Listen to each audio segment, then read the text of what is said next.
History is a story with missing pages.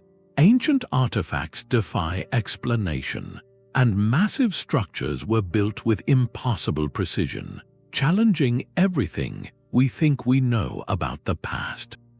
These are historical anomalies, and they continue to baffle the brightest scientific minds. By the end of this exploration, you will gain a new perspective on 40 of history's greatest unsolved puzzles, seeing the past not as a settled record, but as a living mystery. We will examine a 2,000-year-old device considered the world's first computer, and a manuscript written in a language that still has not been deciphered. This journey reveals the thrilling edges of our understanding, where each unanswered question invites us to look deeper. What forgotten chapter of human history are you most curious to uncover? From the silent depths of the Aegean Sea, a corroded bronze artifact surfaced to rewrite our understanding of ancient genius. This is the Antikythera Mechanism, recovered from a shipwreck off the Greek coast more than a century ago. At first glance, it was just a lump of calcified metal, but decades of study and modern imaging have revealed it to be an astoundingly complex clockwork device, a labyrinth of precisely cut bronze gears housed in a wooden case. It functioned as an astronomical calculator, capable of predicting the positions of the sun, moon, and planets, forecasting eclipses, and even tracking the cycles of ancient games. Its creation is placed around 2,000 years ago, in the Hellenistic period following the time of Alexander the Great. The sheer sophistication of its gear trains, including differential gears not seen again until the 19th century, is what earns it the title of the world's first known analog computer. This wasn't a simple calendar, it was a portable model of the cosmos, turning the philosophical heavens into a mechanical reality. The central, haunting question it poses is one of continuity. How could such advanced engineering and astronomical knowledge exist, only to disappear completely from the historical record for well over a millennium? It suggests a peak of technical achievement in the ancient world that was fragile, perhaps confined to small workshops of brilliant artisans, its knowledge lost amid the larger tides of history's conflicts and transitions. The Antikythera Mechanism stands as a powerful testament, a single surviving whisper of a level of scientific thought we never knew existed, compelling us to look at every other ancient artifact with a newfound sense of possibility. What other whispers might we have missed? While the Antikythera Mechanism reveals a lost science of mechanics, another artifact from a different era conceals a mystery of language and meaning. Housed within the rare book library of Yale University rests a volume that has become the holy grail of cryptographers, a book that reads but cannot be understood. This is the Voynich Manuscript. Its pages, carbon dated to the early 15th century in northern Italy, are filled from edge to edge with elegant, curling script in an alphabet completely unknown to modern linguistics. Alongside this undecipherable text are hundreds of intricate illustrations, equally baffling. They depict botanical specimens that match no plant on Earth, fantastical roots and leaves arranged in impossible ways. Other sections show nude female figures bathing in interconnected pools of green liquid, intricate astrological diagrams featuring unfamiliar constellations, and pages dense with what appear to be pharmaceutical recipes. For over a century since its rediscovery by a Polish book dealer named Wilfred Voynich in 1912, the world's top codebreakers, including those who cracked enemy ciphers during great global conflicts, have turned their skills to this book. They have analyzed the statistical patterns of its characters, searching for the rhythms of a real language. They have employed sophisticated computer algorithms and artificial intelligence, yet every proposed solution has crumbled under scrutiny. The text possesses a curious internal structure that suggests it is not random gibberish, but its meaning remains hermetically sealed. This profound resistance to decipherment has spawned countless theories. Some argue it is an elaborate medieval hoax crafted to fetch a high price from a gullible noble. Others propose it is an encoded manual of forgotten herbal or alchemical knowledge, its true purpose hidden from the church.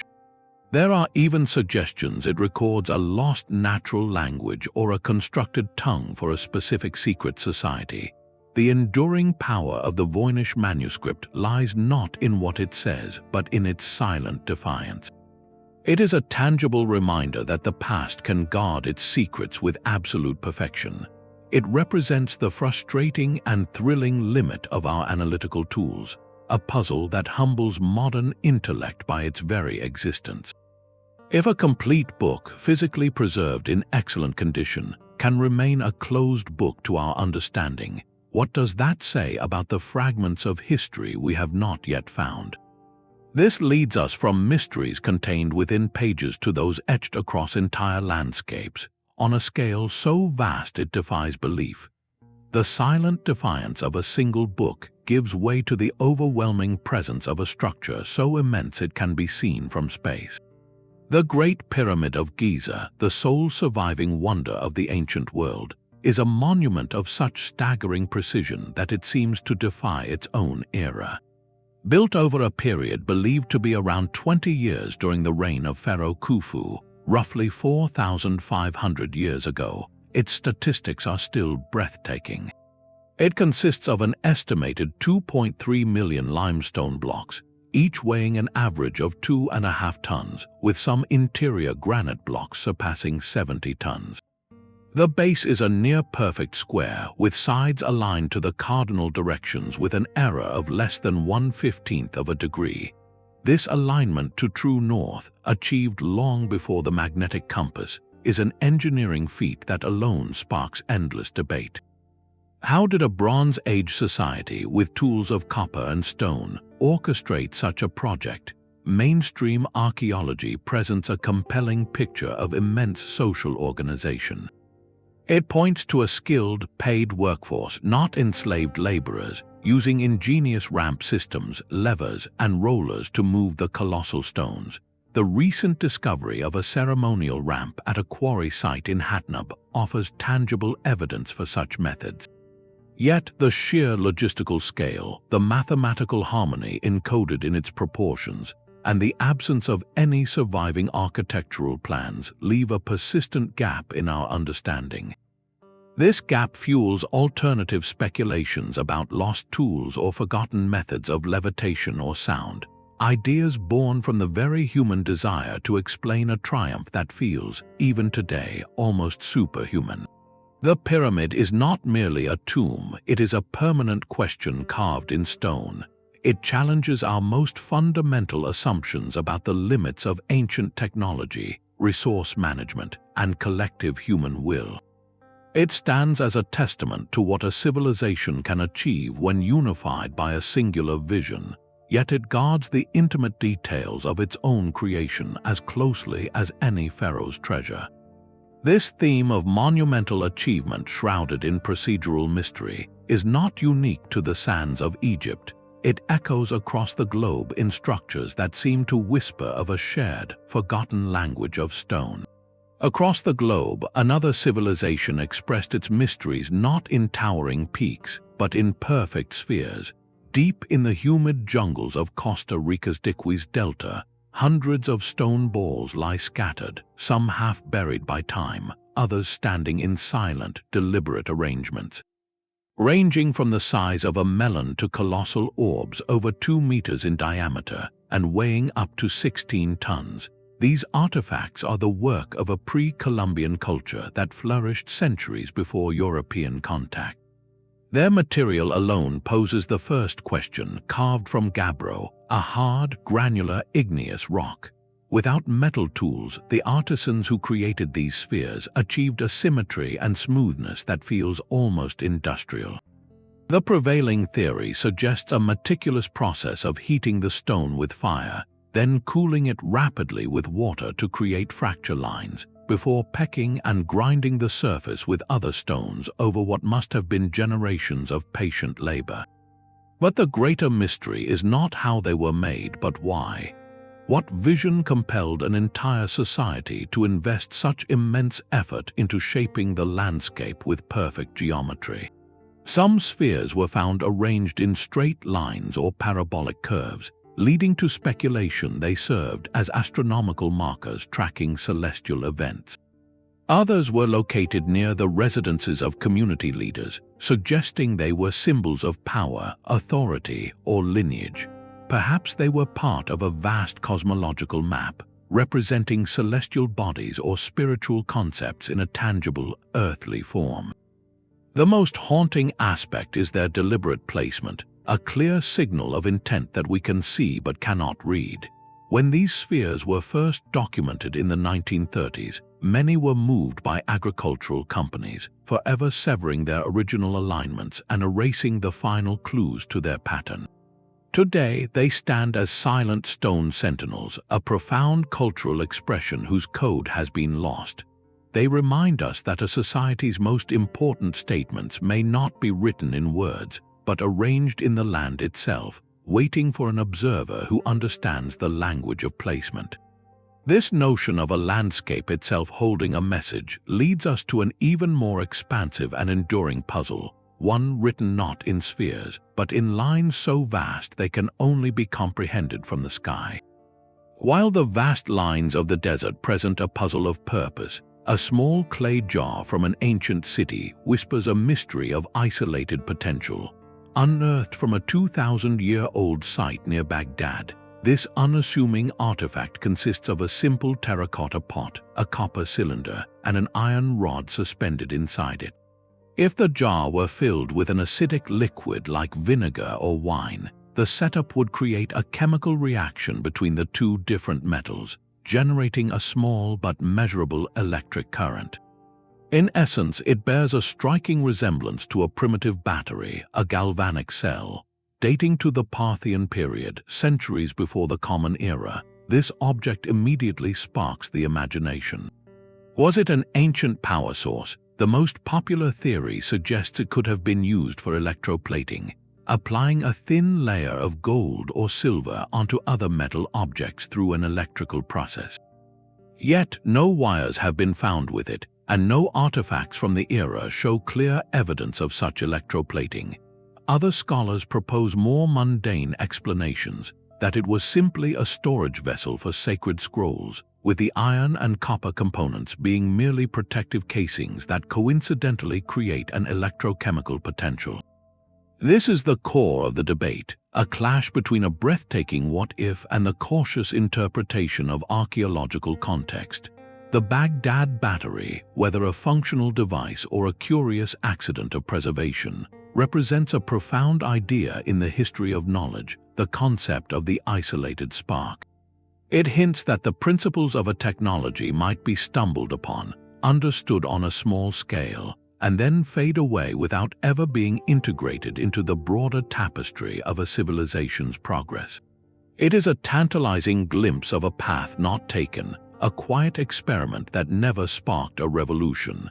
This notion of biological and chemical knowledge existing in a fragile state leads us to consider anomalies not of human manufacture, but of nature's own perplexing handiwork found in the depths of the earth. The notion of a forgotten spark of knowledge finds a stunning parallel on a sheet of parchment, drawn not in a laboratory but in a captain's cabin. In the year 1513, Ottoman admiral and cartographer Piri Reis compiled a world map that has since become one of history's most bewildering documents. His detailed notes on the map explain that he synthesized it from 20 older source charts, including some he claimed dated back to the time of Alexander the Great. While much of the map depicts the known coasts of Europe, Africa, and South America with the expected inaccuracies of his era, one section defies all explanation.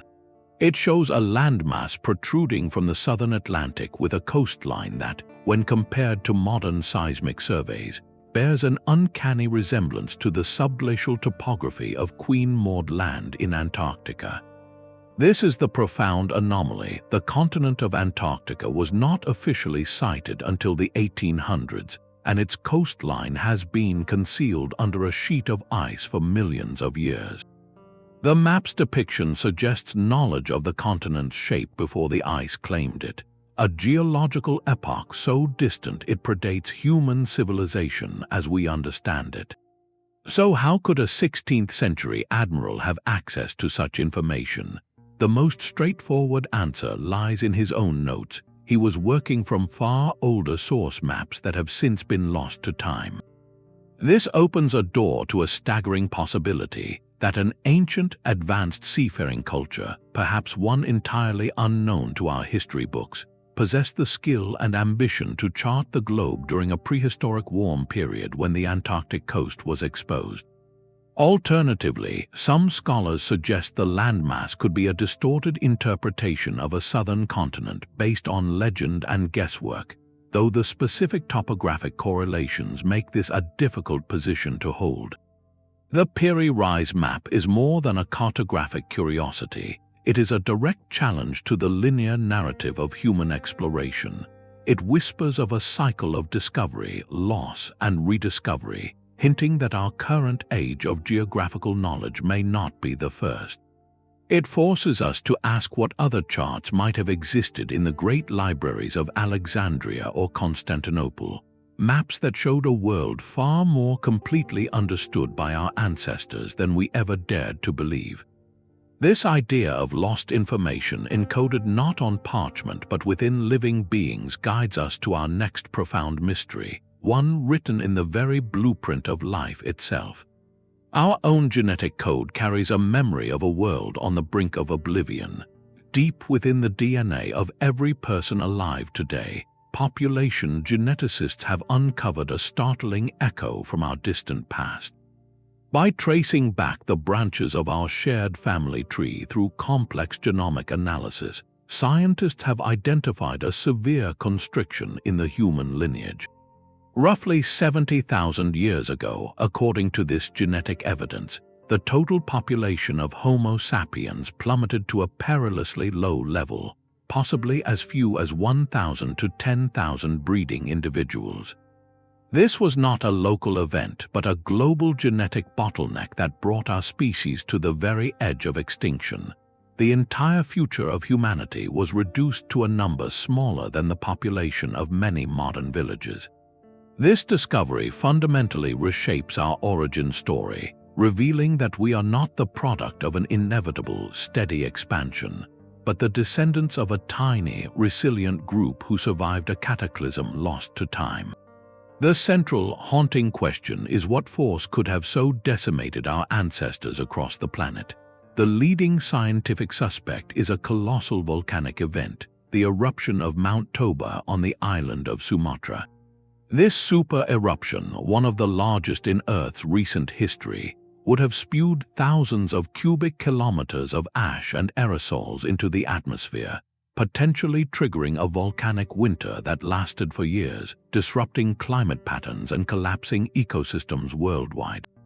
The timing is strikingly close to the genetic bottleneck, yet the definitive smoking gun evidence directly linking the eruption to the specific population crash in Africa remains frustratingly elusive in the geological record.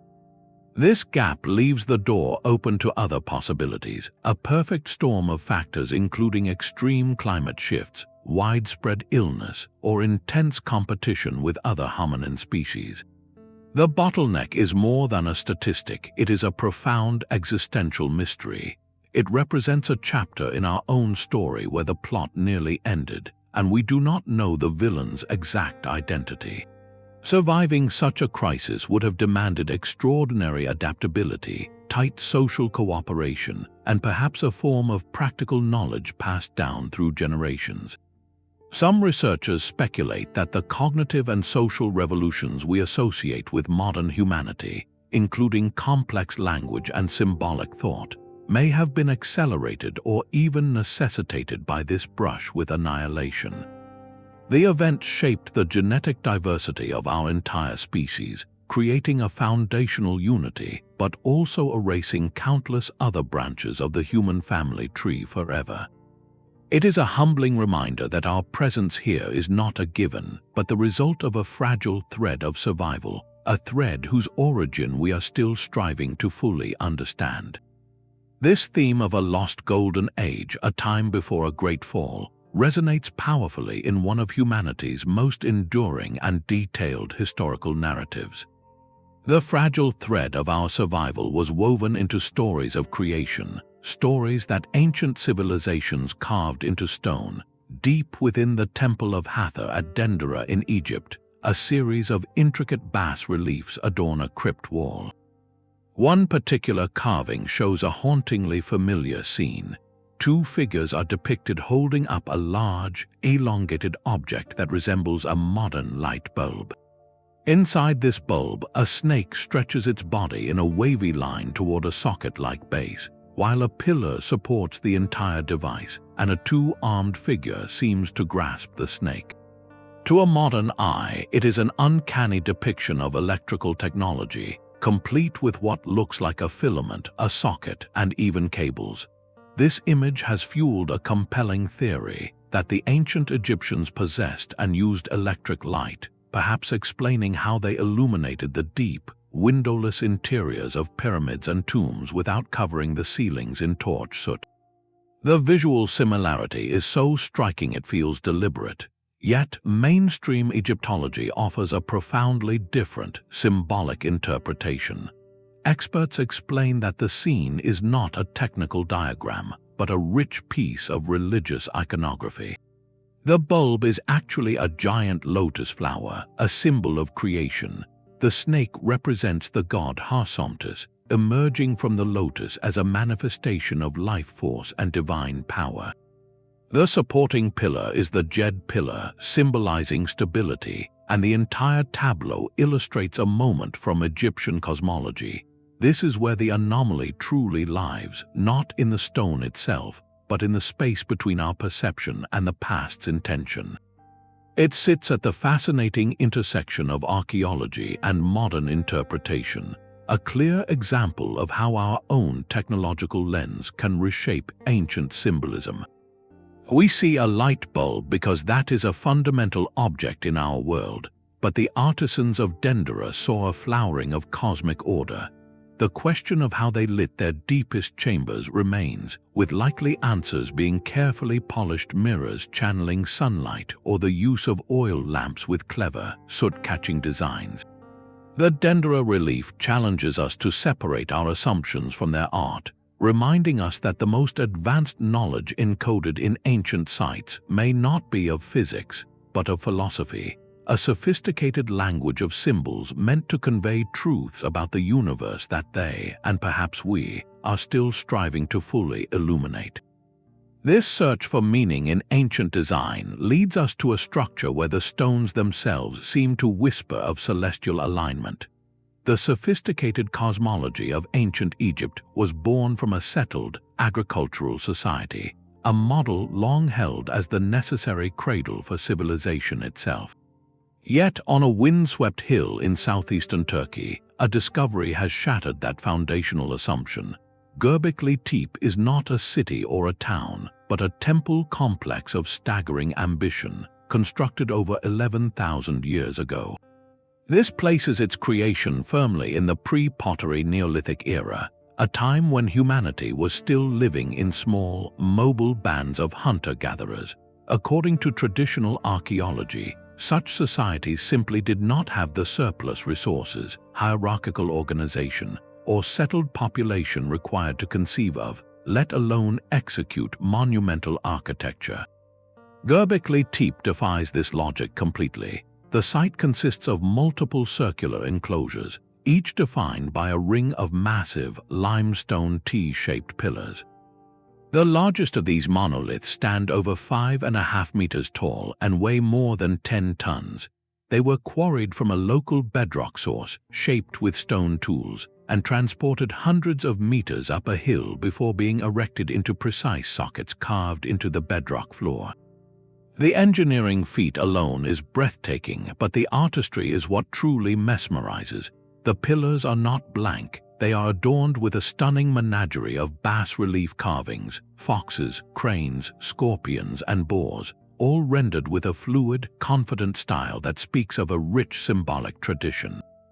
This is not crude first-attempt art. It is the product of a mature and sophisticated symbolic language. The central, revolutionary question Göbekli Tepe poses is one of cause and effect. For over a century, the standard narrative held that the invention of agriculture created food surpluses, which allowed people to settle in one place, which then led to complex society, specialization, and finally, monumental building projects like temples.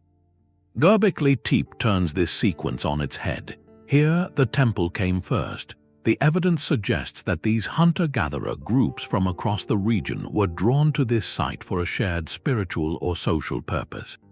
The need to build and maintain this colossal complex, to feed and house the laborers, may have been the very catalyst that encouraged the domestication of wild grains and the shift toward a more settled life. In this light, civilization may not have been born from practicality, but from a shared sacred vision. The final, profound mystery is the site's deliberate end. Around 8,000 years before the Common Era, the entire complex was not abandoned to ruin, but carefully, methodically buried under thousands of tons of soil and rubble. This was not an act of destruction, but one of preservation, as if the builders intended to protect their creation for eternity. What knowledge or reverence led them to entomb their greatest achievement? Göbekli Tepe stands as a silent, stone rebuttal to the linear progression of history, suggesting that the human impulse to create meaning on a grand scale, to gather and build for something beyond mere survival, is far older and more deeply rooted in our nature than we ever imagined. This precocious dawn makes the later wonders of the world feel less like sudden miracles and more like the flowering of a seed planted in a much deeper past. The human desire to inscribe meaning upon the earth finds its most breathtaking expression not on a hillside, but across an entire desert plain. In the arid, wind-scoured pampas of southern Peru, the Nazca culture left behind a gallery so vast its canvases are the valleys themselves.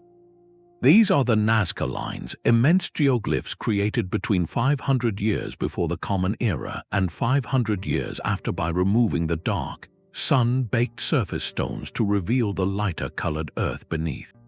From ground level, they appear as shallow, meandering pathways, but ascend to the sky and the true vision unfolds. Stretching across hundreds of square kilometers are precise renderings of a hummingbird with a beak longer than a football field, a spider, a monkey with a spiraled tail, a colossal condor, and geometric shapes including trapezoids, triangles, and straight lines that run for miles, arrow straight over rugged terrain. Their scale is incomprehensible from the human perspective of their creators, who never witnessed their own work in its full, majestic form. This is the central, compelling paradox of the lines.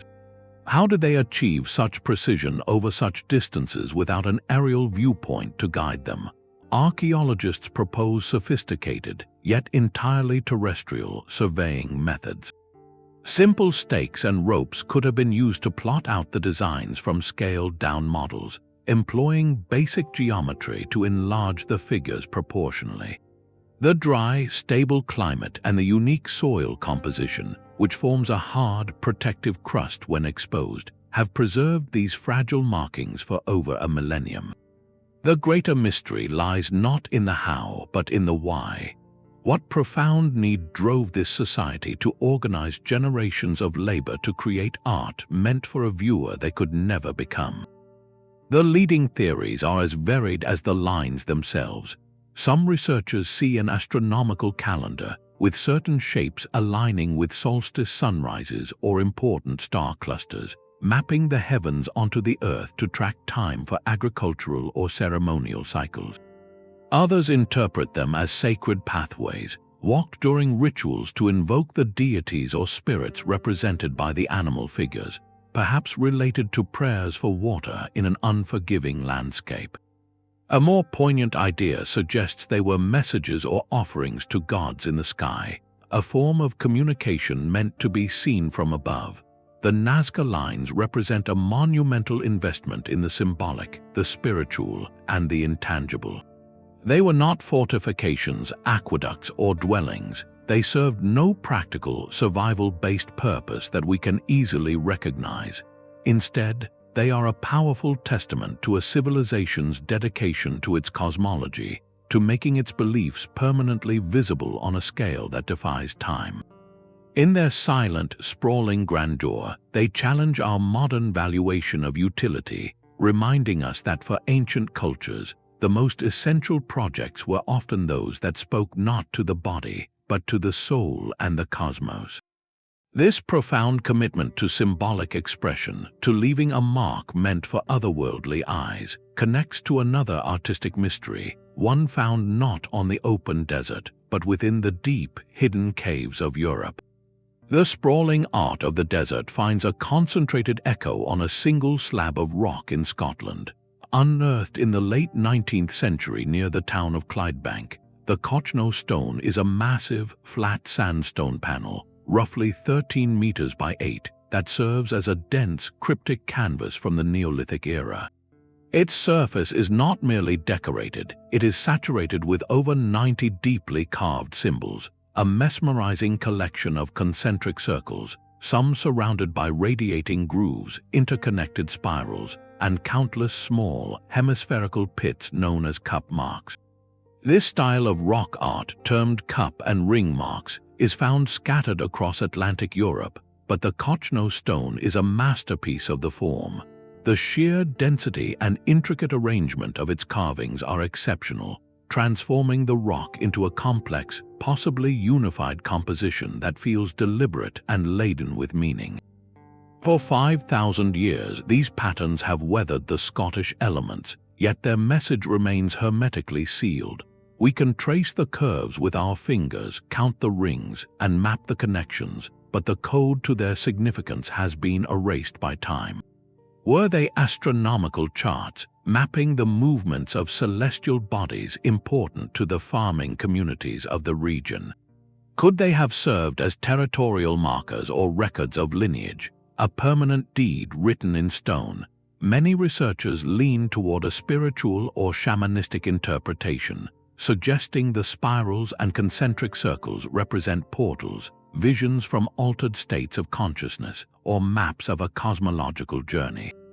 The patterns themselves, with their repetitive, swirling forms, can induce a slight trance in the viewer, hinting at their use in ritual or meditation. In a poignant twist to its modern story, after decades of exposure and damage from weathering and vandalism, archaeologists made the decisive choice to rebury the stone in 2016, covering it with protective geotextile and soil to preserve it for future generations with better technology.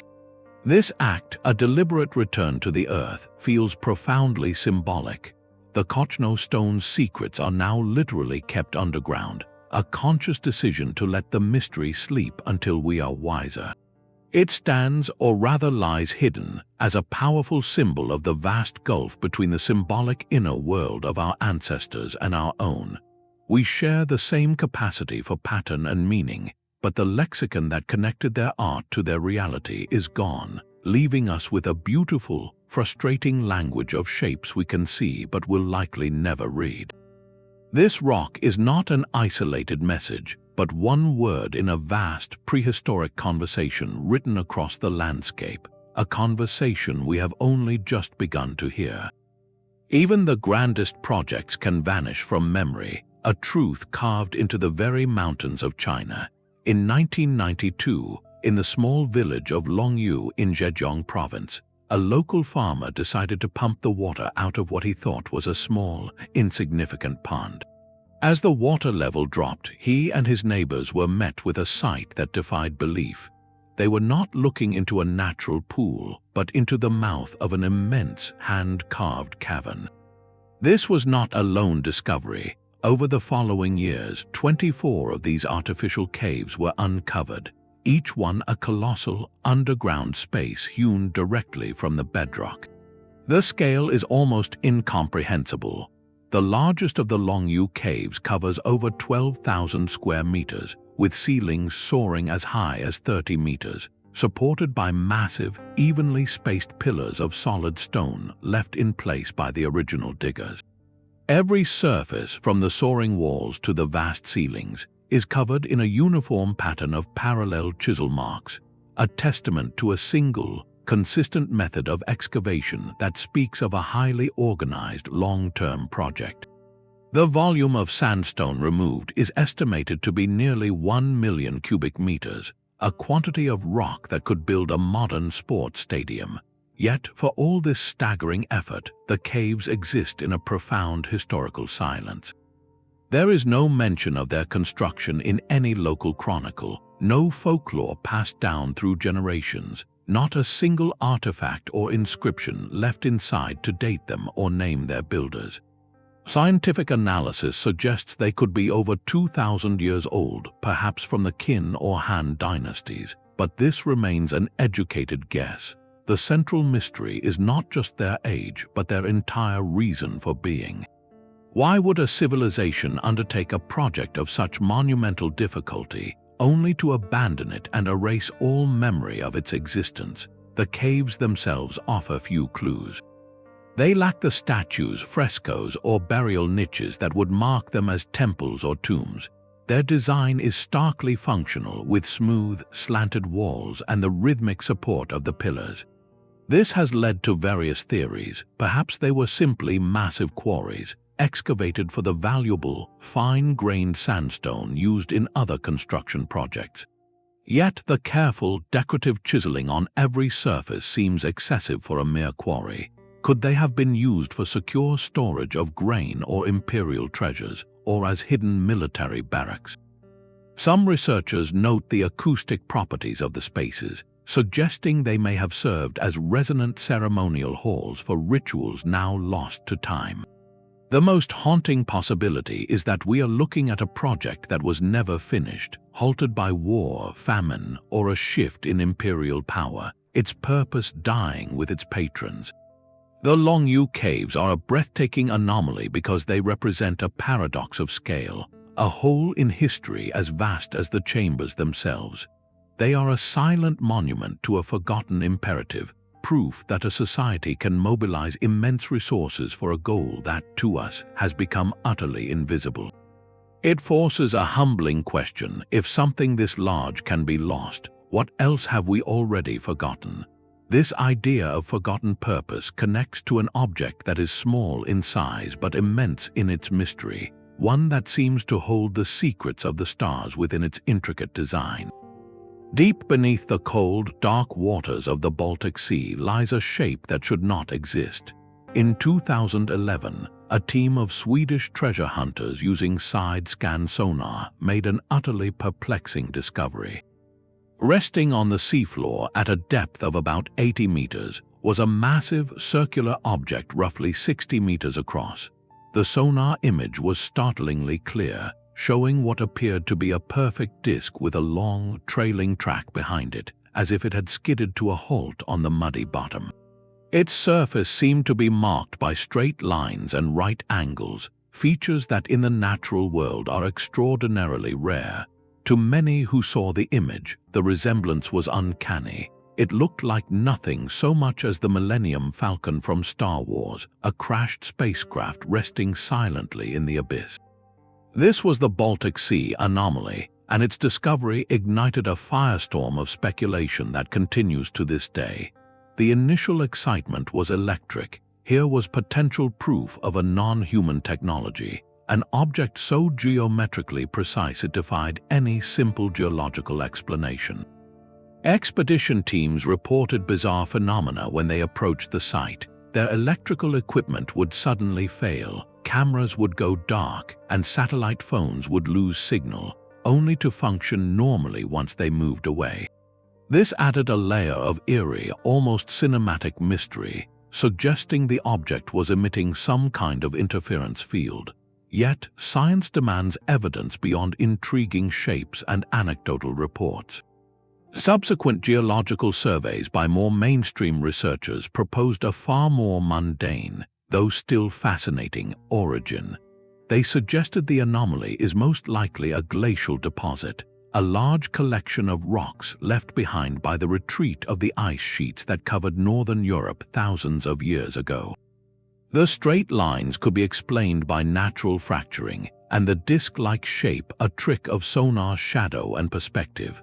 The reported electrical interference, they argue, could be due to the high metal content in the rocks themselves, which are common in the region. This is the core of the modern mystery. It exists in the frustrating space between a breathtaking possibility and a plausible, but not yet proven, scientific explanation. The definitive answer has been elusive because of the immense practical challenge. Exploring a site 80 meters down in the cold, dark Baltic is technically difficult, extremely expensive, and fraught with logistical hurdles. No institution has funded a comprehensive, multidisciplinary study with the sole purpose of solving this single puzzle. So the anomaly remains a digital ghost on a sonar screen, a Rorschach test on the ocean floor. We see in it what we are prepared to see, the outline of a forgotten glacial past, or the silhouette of a story from beyond our world.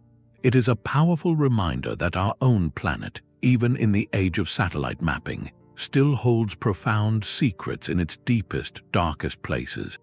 It blurs the line between geology and archaeology, between natural history and something else entirely, challenging us to question what we consider possible when the evidence is just out of reach, shrouded in darkness and cold water. High in the Andes, overlooking the ancient Inca capital of Cusco, a fortress wall stands as a testament to impossible stonework.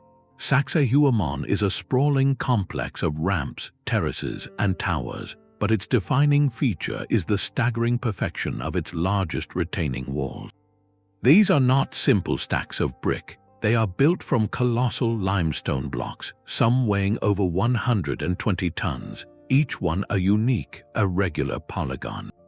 The stones are fitted together in a dizzying, three-dimensional jigsaw puzzle, with faces that curve and corners that lock together with a precision that defies the tools attributed to its builders. The joints between these giant stones are so tight, so seamless, that not even a blade of paper can be inserted between them. This was achieved entirely without mortar, relying solely on the flawless congruence of one carved surface against another. The visual effect is one of liquid stone, as if the massive rocks were softened like clay and pressed into place before hardening again. The standard historical narrative credits the Inca, who constructed the site in the 15th century, using a vast workforce with stone hammers, bronze chisels, and abrasives like sand to slowly grind the surfaces to a perfect match. This explanation is logical and rooted in the known technology of the era. Yet, when you stand before these walls, the practical challenges mount into profound questions.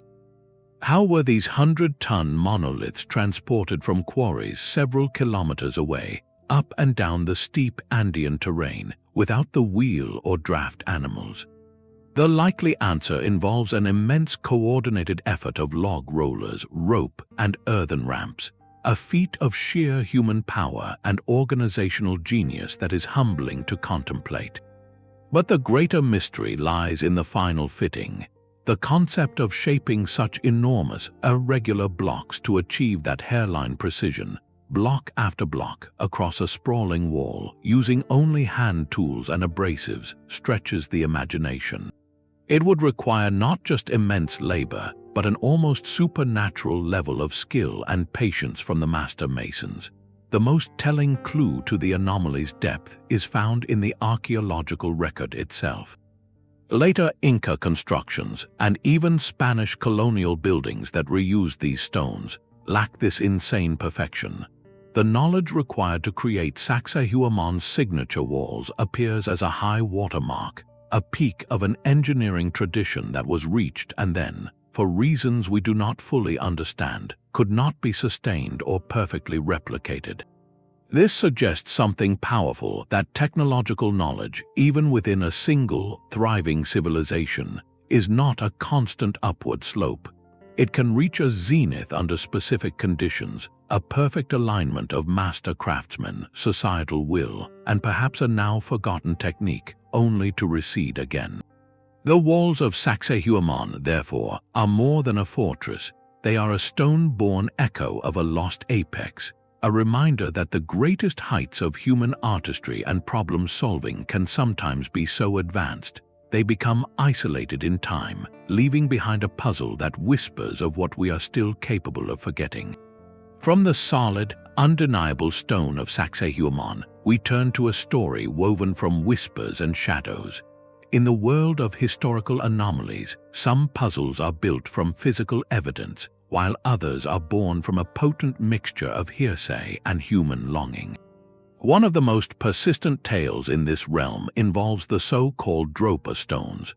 According to a narrative that first surfaced in the mid-20th century, a Chinese archaeologist named Kai Pu Te discovered a series of caves in the remote Bayan Karaula Mountains in 1938.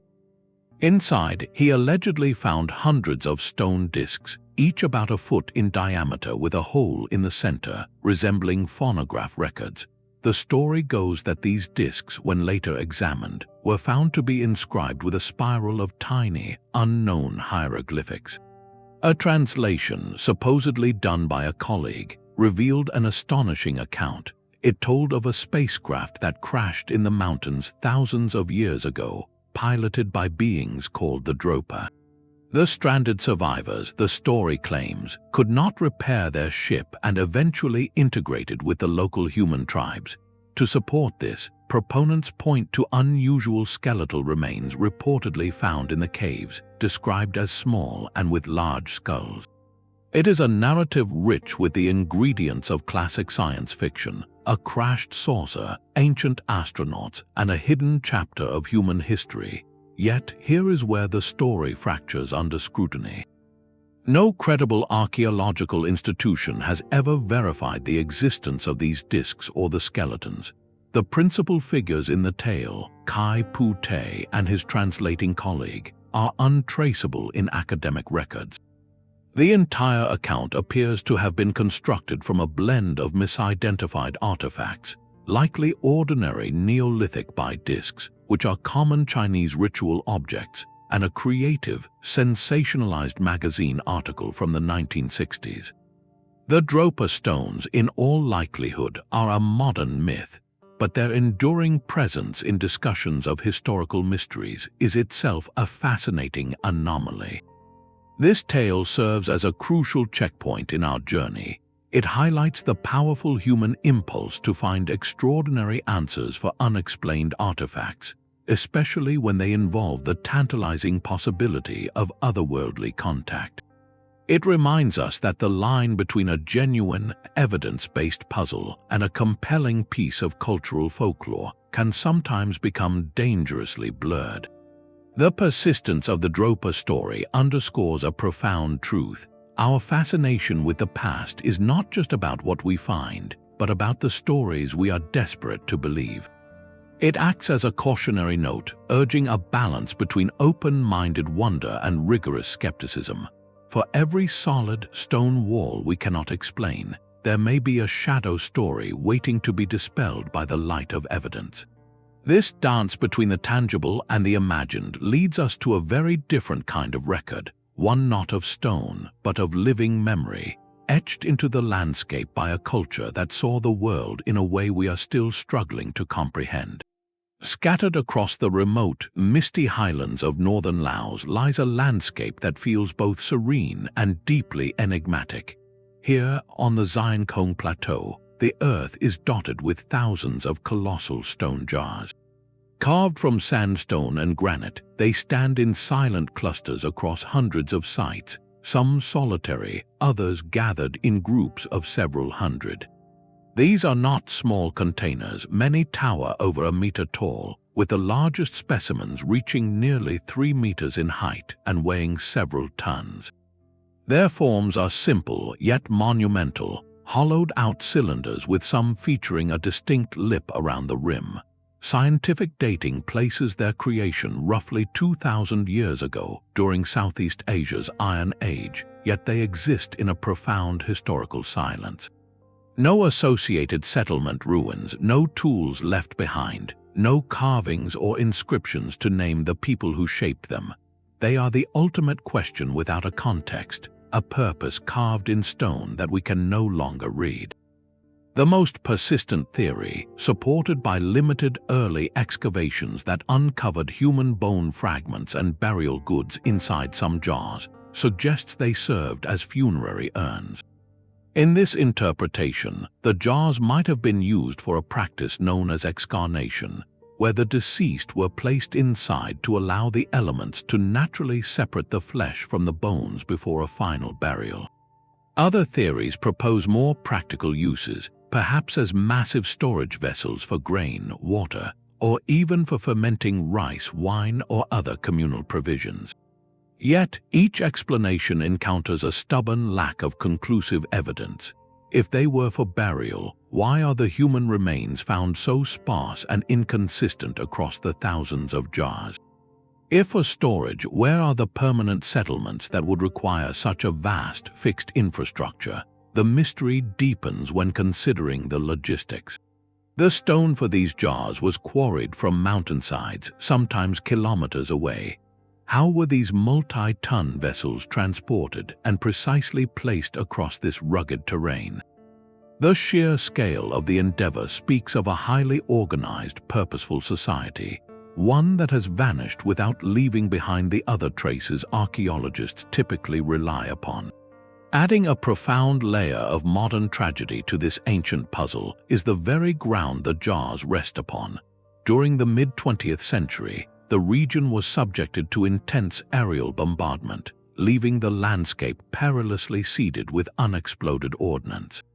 This has rendered vast areas inaccessible, turning archaeological fieldwork into a painstaking, dangerous process that requires careful clearance before any research can begin. It is a heartbreaking irony. The jars that have survived 2 millennia are now guarded by the lethal remnants of a far more recent conflict. This reality has dramatically slowed investigation, making each new, safe discovery all the more precious.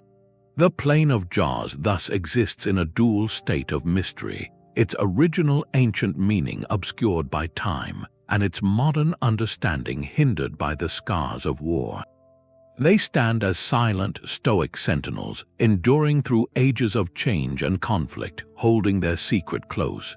They challenge us not only to solve an archaeological riddle, but to recognize how the layers of history, both distant and recent, can intertwine, making the recovery of lost knowledge an act of both courage and profound respect for the past. Isolated in the vast expanse of the Pacific Ocean, Easter Island stands as a monument to a civilization that pushed its world to the very edge. The moai, those iconic, brooding stone faces, are recognized across the globe. Yet for centuries we only knew half the story. Recent excavations have revealed a startling truth. The heads we see are merely the tips of the statues. Buried beneath the slopes of the quarry and along the ancient roads, the moai possess immense, full torsos, some descending over 20 feet into the earth. These hidden bodies are often adorned with intricate, previously unknown petroglyphs, carvings of crescent symbols and ceremonial paddles, adding a rich, unseen layer of meaning to these silent giants. This discovery alone reframes the scale of the achievement. Each statue is far more massive and required far more labor than we ever imagined. The central, practical mystery has always been one of movement. How did a society without wheels, without draft animals, move these multi-ton monoliths, some weighing over 80 tons, across miles of rugged terrain from the central quarry to their coastal platforms? For decades, the dominant theory involved log rollers and sledges, a method requiring vast amounts of timber. However, a compelling and visually striking alternative has emerged from both experimental archaeology and local oral tradition. This is the walking theory. Researchers demonstrated that with 3 teams of ropes, one anchoring each side and one pulling from the front, a replica moai could be rocked and tilted side to side, creating a shuffling, forward motion that made the statue appear to walk across the landscape. It is an elegant solution that uses physics in a clever way, but the debate is far from settled. The logistics become even more mind-bending when we consider the final act, the placement of the pukao. These are the massive, cylindrical top-knots of red scoria stone, some weighing over 10 tons, that were placed atop many of the erected moai. The engineering challenge of raising these colossal stones dozens of feet into the air and balancing them perfectly on the head of a statue, again without modern machinery, is a puzzle that continues to inspire awe and intense scholarly discussion. Was it a system of ramps, a complex arrangement of levers, or a method we have yet to conceive? Yet, the most profound mystery of Easter Island is not how they built their world, but why they stopped. The moai are a powerful symbol of a society that reached a staggering cultural peak and then faced a precipitous collapse. The ecological story is tragically clear. Pollen samples tell a tale of gradual deforestation, as the island's once lush palm forests were cleared for agriculture, for rollers or sledges to move statues, and for fuel. This led to severe soil erosion, the loss of raw materials for canoes for deep-sea fishing, and a catastrophic decline in resources. But the precise cultural triggers within this ecological crisis are complex and haunting. Did the very act of statue construction, driven by clan rivalry and spiritual belief, become an engine of its own destruction, consuming the island's lifeblood in a competition for prestige? At some point, the society fractured, the statue cult was abandoned, and in a period of profound social upheaval, the moai themselves were deliberately toppled, pushed face down from their platforms by the descendants of those who built them. This act was not vandalism, but likely a ritualized rejection of the old order. The story of Easter Island, therefore, is not a simple parable of ecological folly. It is a deeply human story of ambition, faith, competition, and adaptation. The moai stand and lie fallen as a stark reminder of the delicate balance between a culture's grandest visions and the sustainable reality of the world that must support them. They ask us a difficult question: what happens when the drive to create monuments to the past begins to compromise the future? Sometimes a single, ordinary object can become the center of an extraordinary debate. In 1936, near the town of London, Texas, a couple walking along a creek bed made a curious discovery. Partially embedded in a large, hard rock formation was what appeared to be an ancient hammer. When they eventually broke the stone open, they found a complete tool inside, an iron hammerhead with a partially fossilized wooden handle.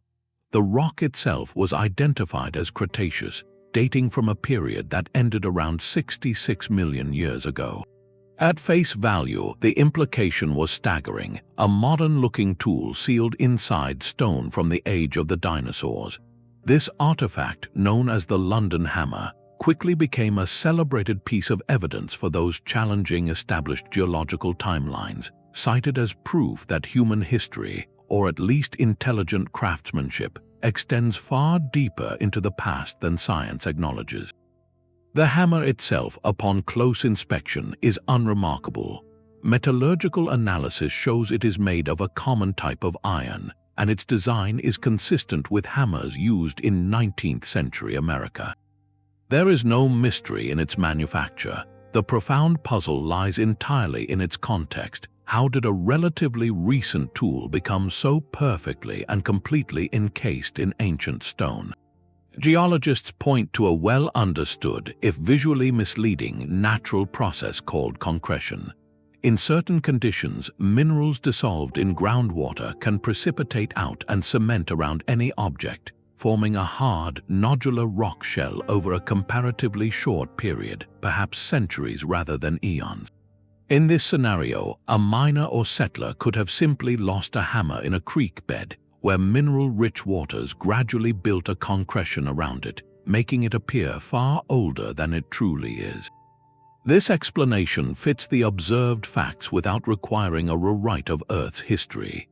Yet, the artifact's enduring power as an anomaly stems from that arresting initial image, a man-made object trapped in a prison of prehistoric rock.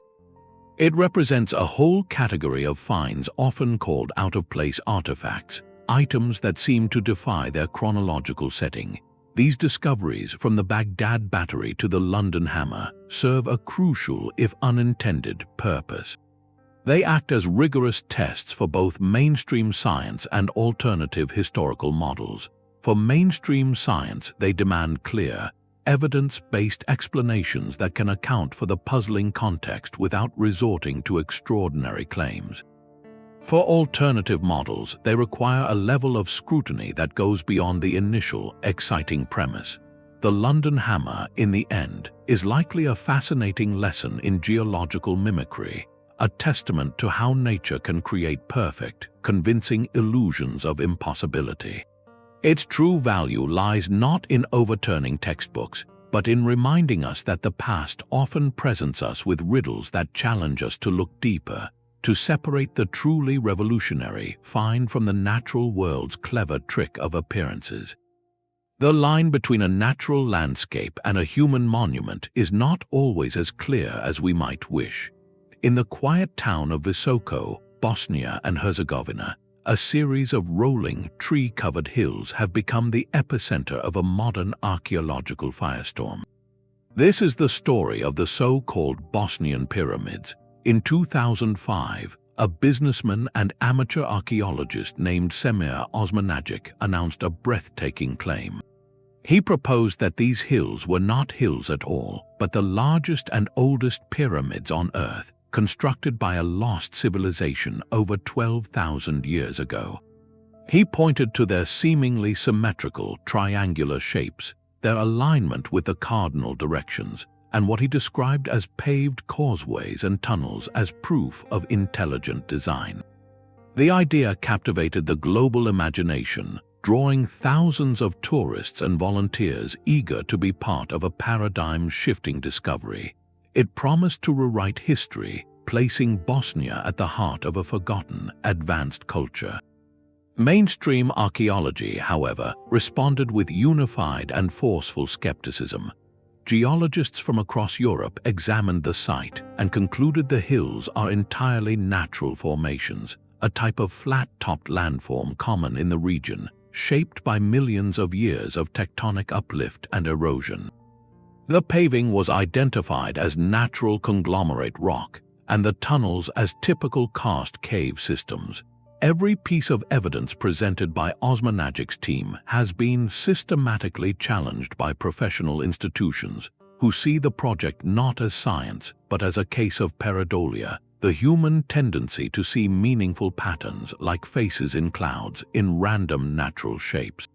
So why does this anomaly belong on our list? The true puzzle here is not geological, but sociological. Why does this idea, despite facing overwhelming scientific rejection, continue to resonate so powerfully with so many people? The Bosnian Pyramids phenomenon speaks to a deep and universal human longing. It is the desire for a hidden, glorious past, a narrative that breaks the conventional timeline and offers a sense of wonder and national pride that a simple hill cannot provide. It represents the tension between institutional authority, which moves cautiously and demands rigorous evidence, and public fascination, which is often driven by story, possibility, and the thrill of the secret. In this case, the landscape itself becomes a canvas for our hopes, a modern mystery born not from ancient hands, but from our own powerful need to find meaning and majesty in the world around us. It serves as a crucial reminder that when we explore history's edges, we must navigate not only the evidence in the ground, but also the stories we carry in our hearts. A different kind of mystery is bound not in stone but in the skin of animals. In the National Library of Sweden, a single book requires 2 people to lift it. This is the Codex Gigas, the giant book, created in the early 13th century within the walls of a Benedictine monastery in Bohemia. Its dimensions are staggering, nearly 3 feet tall, 20 inches wide, and almost 9 inches thick, composed of over 300 leaves of carefully prepared vellum, the skins of an estimated 160 donkeys. The text within is a comprehensive medieval library containing the complete Latin Vulgate Bible, historical chronicles, medical works, and exorcism rites, all written in a remarkably consistent hand. The materials themselves, the vellum and iron gall ink, are typical for the era. The true anomaly lies not in its components, but in its totality, a unified work of such monumental scale that it feels like the product of a single, superhuman effort. This is where legend rushes in to fill the gap left by awe. The enduring story, which earned the tome its popular name, the Devil's Bible, claims it was the work of a single monk. Condemned to be walled up alive for breaking his vows, he promised to create a book containing all human knowledge in one night to atone for his sin. As midnight approached and the task proved impossible, he prayed not to God but to the fallen angel Lucifer, who finished the manuscript in exchange for the monk's soul.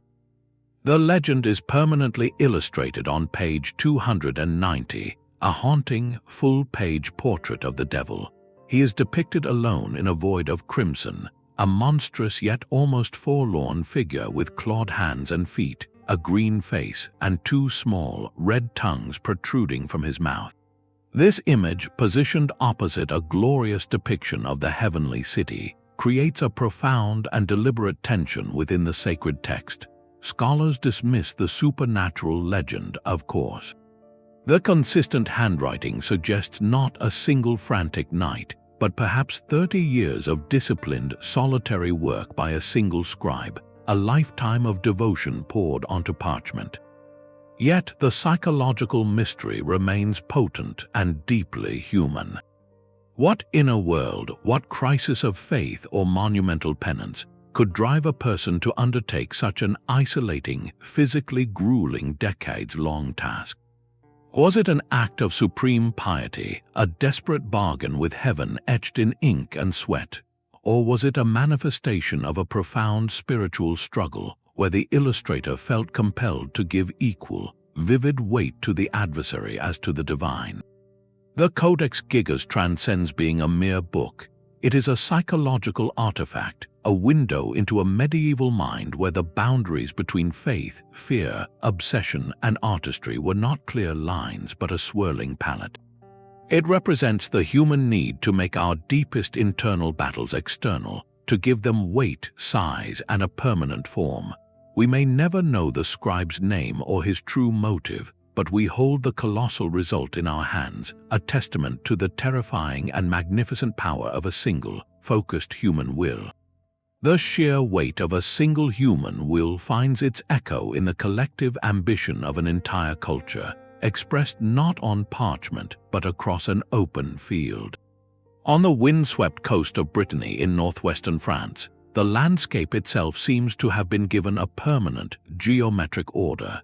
Here, near the village of Carnac, stand more than 3,000 prehistoric megaliths, arranged in a staggering display that has endured for over 6,000 years. These are not the isolated circles of Stonehenge, but something far more sprawling and systematic. The stones are organized into long, parallel rows, some stretching for over a kilometer, forming immense avenues that march across the heather and pine. There are alignments, great fan-shaped clusters, and solitary menhirs, all carved from local granite and erected by a society that left no written record of their intent. Walking among them is a disorienting experience. You are not observing a single monument, but navigating the skeleton of an entire belief system, a vast outdoor cathedral whose liturgy has been utterly forgotten. The most compelling theories attempt to decode this silent scripture. Many researchers see the hand of astronomy in the alignments. Certain rows point toward the rising or setting sun at the solstices, suggesting the site functioned as a colossal calendar, marking the passage of seasons critical to an agricultural society. Others propose a sacred geography where the lines acted as processional routes for rituals, connecting the realm of the living with that of the ancestors or deities. The stones themselves, often interpreted as representations of individuals or lineages, could be a permanent congregation, a community of stone gathered for eternity. The true anomaly of Carnac is not the mystery of its purpose, which it shares with many Neolithic sites, but the staggering scale of its coordination. To plan, quarry, transport, and erect thousands of multi-ton stones across miles of countryside required a society of remarkable social unity and organizational skill. This was not the work of a single village, but a regional project that must have spanned generations, all dedicated to a vision so powerful it compelled centuries of labor. Unlike the partially reconstructed circles of Stonehenge, the Carnac alignments offer a more raw, less interpreted puzzle. Their sprawl feels less like a finished architectural statement and more like a work in progress, a project that grew organically over centuries, perhaps shifting in meaning as the culture itself evolved.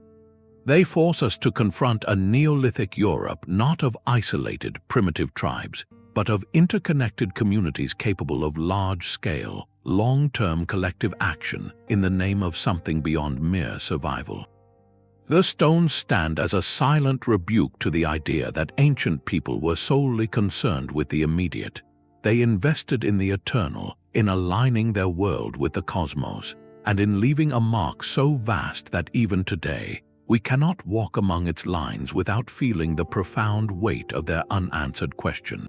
The profound human need to leave a mark for eternity finds perhaps its most intimate and debated expression on a simple piece of linen.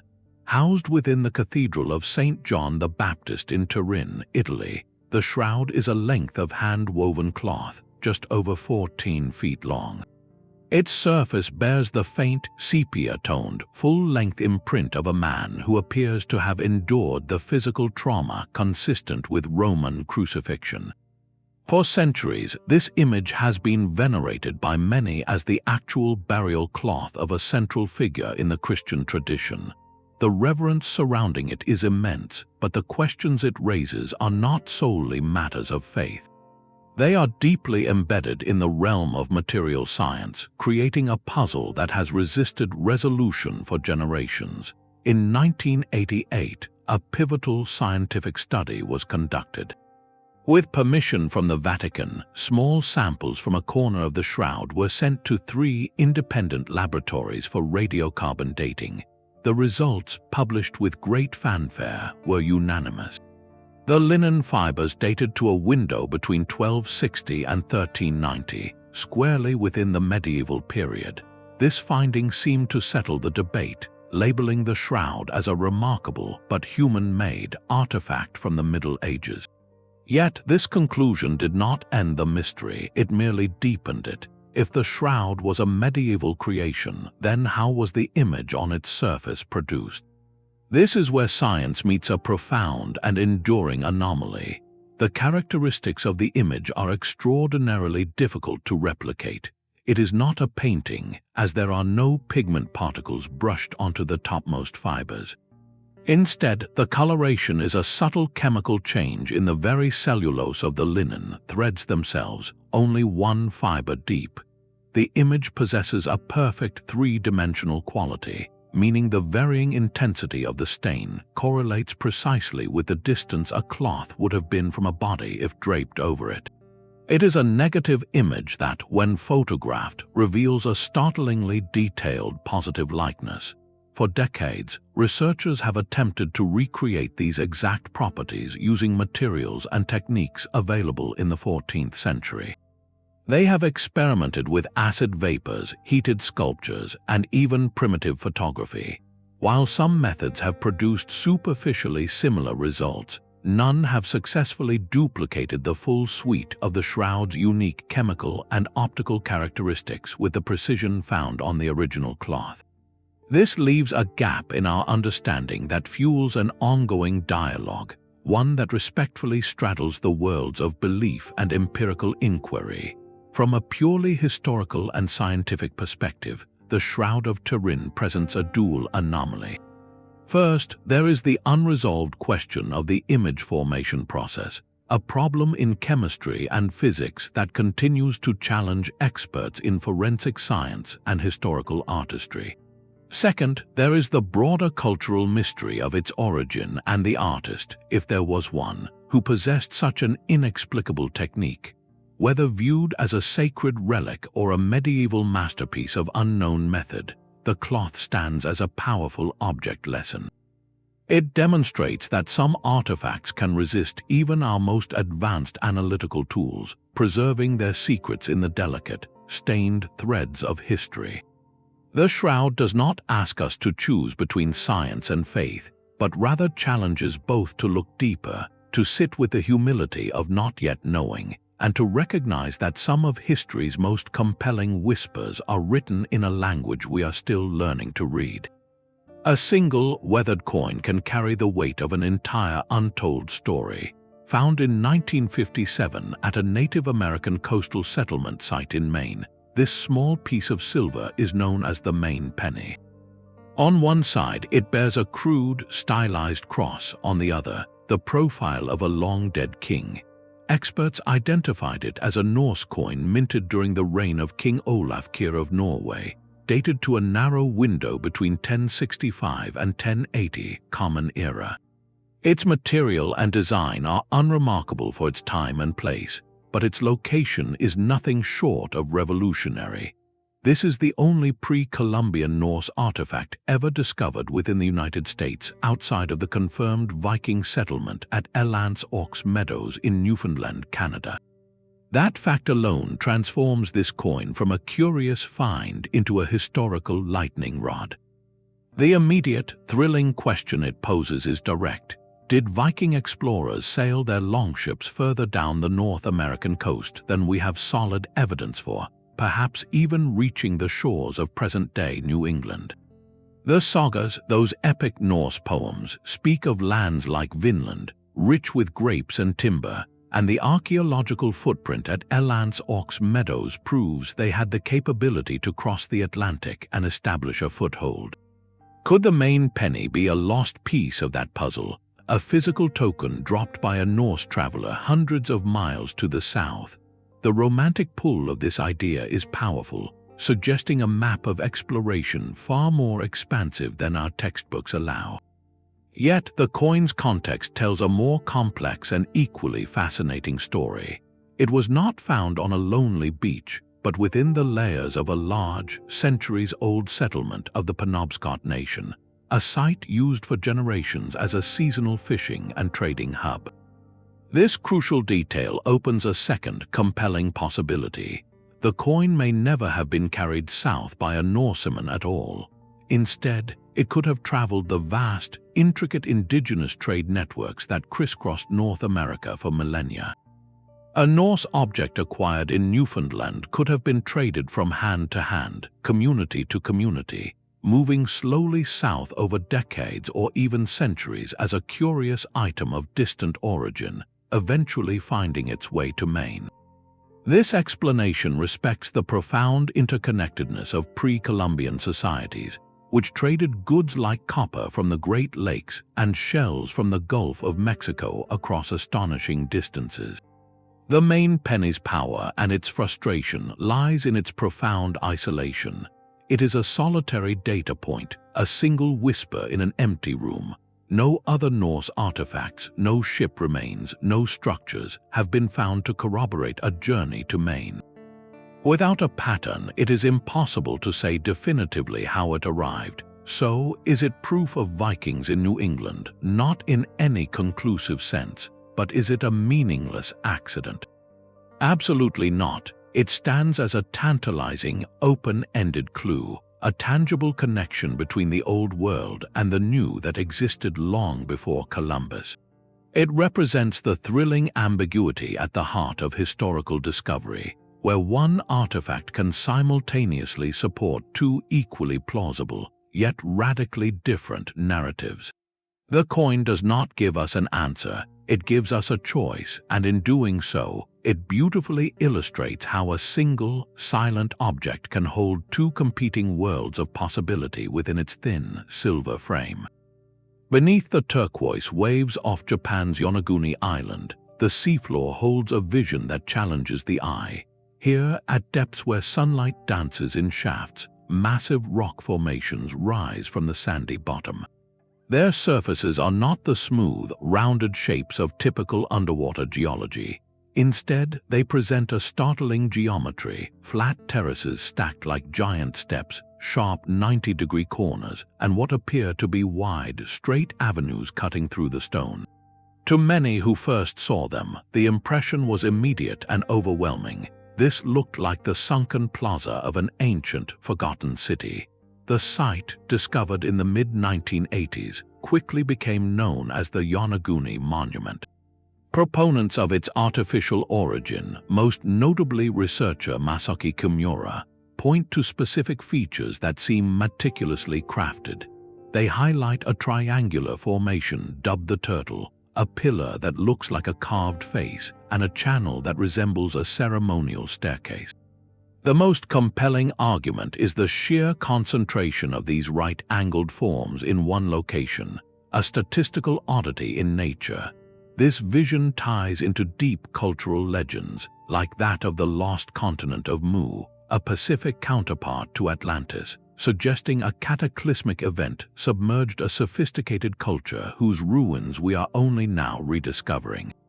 It is a narrative of romantic and epic scale, a hidden chapter of human history waiting to be read in the silent stone.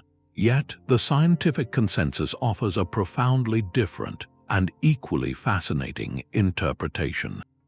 Geologists who have studied the site extensively argue that the monument is a spectacular but entirely natural formation.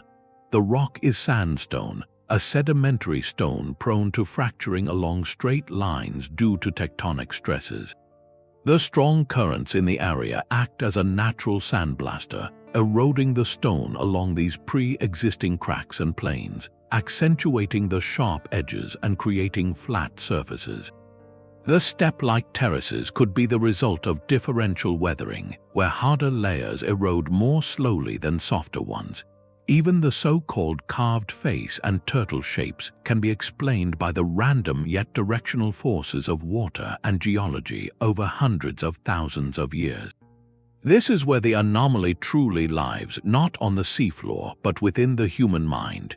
Yonaguni presents a perfect case study in a psychological phenomenon called pareidolia, our brain's hardwired tendency to find familiar patterns, like faces in clouds or animals in constellations, within random data. We are pattern-seeking creatures, and when confronted with ambiguous forms, our perception instinctively tries to assemble them into something we recognize, something meaningful. The monument forces a critical and humbling question: where is the line? At what precise point does our understandable desire to see the handiwork of our ancestors end, and the clear, measurable evidence of natural processes begin? For an archaeologist, proof of human work requires more than suggestive shapes. It demands tool marks that follow a consistent technique, artifacts found in situ, or construction methods that defy natural explanation. At Yonaguni, such definitive evidence has remained elusive. The mystery, therefore, is one of interpretation. It asks us to hold two compelling truths in tension: the awe-inspiring possibility of a lost world and the documented, powerful artistry of natural forces. It reminds us that our journey into the past is a dialogue between what we find and what we bring to it, between the objective reality of stone and the profound human need to find our story written within it. The silent structures of Yonaguni do not give us an answer, they give us a mirror, reflecting our own enduring fascination with the idea that great secrets still lie waiting beneath the waves. The deep sea holds mysteries of perception, but some puzzles are crafted by hand and sold to a world eager to believe. In the shadowy realm of antiquities, few objects have captured the modern imagination like the crystal skulls. Carved from solid blocks of quartz, the most famous among them is the Mitchell-Hedges skull, named for the adventurer who claimed his daughter discovered it in a Mayan temple in Belize during the 1920s.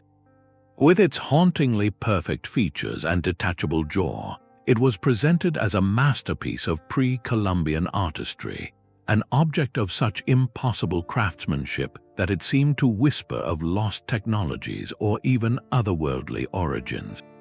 Its flawless surface and enigmatic presence fueled stories of psychic power, ancient computers, and connections to Atlantis, weaving it deeply into New Age spirituality and blockbuster cinema. For decades, it stood as the ultimate archaeological enigma, a beautiful, silent question from a deep and unknown past. Then, science turned its eye upon the glittering surface. Under the intense scrutiny of modern microscopes, the romantic story began to fracture. Expert analysis revealed telltale marks on the crystal, minute grooves and patterns that were not consistent with the hand tools and abrasives available to ancient Mesoamerican cultures. Instead, the markings pointed unequivocally to the use of modern, rotary wheel carving tools, equipment that did not exist before the 19th century. Further geological study of the quartz itself suggested origins far from Central America. The evidence became overwhelming. The most celebrated crystal skulls, including the Mitchell-Hedges example, were elegant and skillful forgeries, likely created in Europe in the 1800s or early 1900s during a booming market for exotic curiosities. This revelation, however, does not end their mystery, it transforms it. The true anomaly of the crystal skulls is not their ancient origin, but their profound and enduring cultural power. They represent a fascinating case study in the birth of a modern myth. They are a blend of deliberate artifact forgery, Western romanticism about so-called lost civilizations, and a deep human hunger for spiritual connection to a mystical past. The skulls filled a vacuum of longing, offering a tangible, beautiful object onto which people could project their beliefs about ancient wisdom, psychic energy, and hidden history. Even after their fabrication was exposed, their legend did not die. It had already taken root in the collective consciousness. They illustrate how a story, once told and embraced, can become more resilient than fact, embedding itself in books, films, and spiritual practices. The skulls challenge us to examine not just the objects we find, but the stories we need to tell about ourselves and our past. They ask why we are so willing to believe in impossible artifacts, and what that desire says about our relationship with history, mystery, and the eternal human search for meaning in a material world.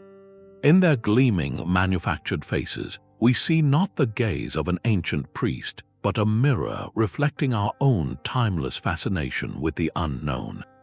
The allure of a lost language, of symbols waiting to be read, is one of archaeology's most powerful magnets. In 1961, near the Romanian village of Tartaria, 3 small, fired clay tablets were unearthed from a burial site. Their surfaces were incised with a series of strange, angular symbols, including crosses, spirals, and what looked like a horned animal. To the initial researchers, the discovery was electrifying. The symbols bore a superficial resemblance to early Sumerian pictographs, and the site's context suggested a date of around 5,300 years before the Common Era. If this dating held, it meant the tablets could be older than the earliest known cuneiform from Mesopotamia, potentially rewriting the entire story of where and when writing was invented. The idea was revolutionary, suggesting a precocious, independent script emerging from the heart of Neolithic Europe, a whisper of complexity far from the traditional cradles of civilization. This was the bold, initial claim that launched the Tartaria Tablets into the center of a fierce and enduring academic storm. The controversy that followed is a masterclass in the meticulous, often contentious, work of historical interpretation.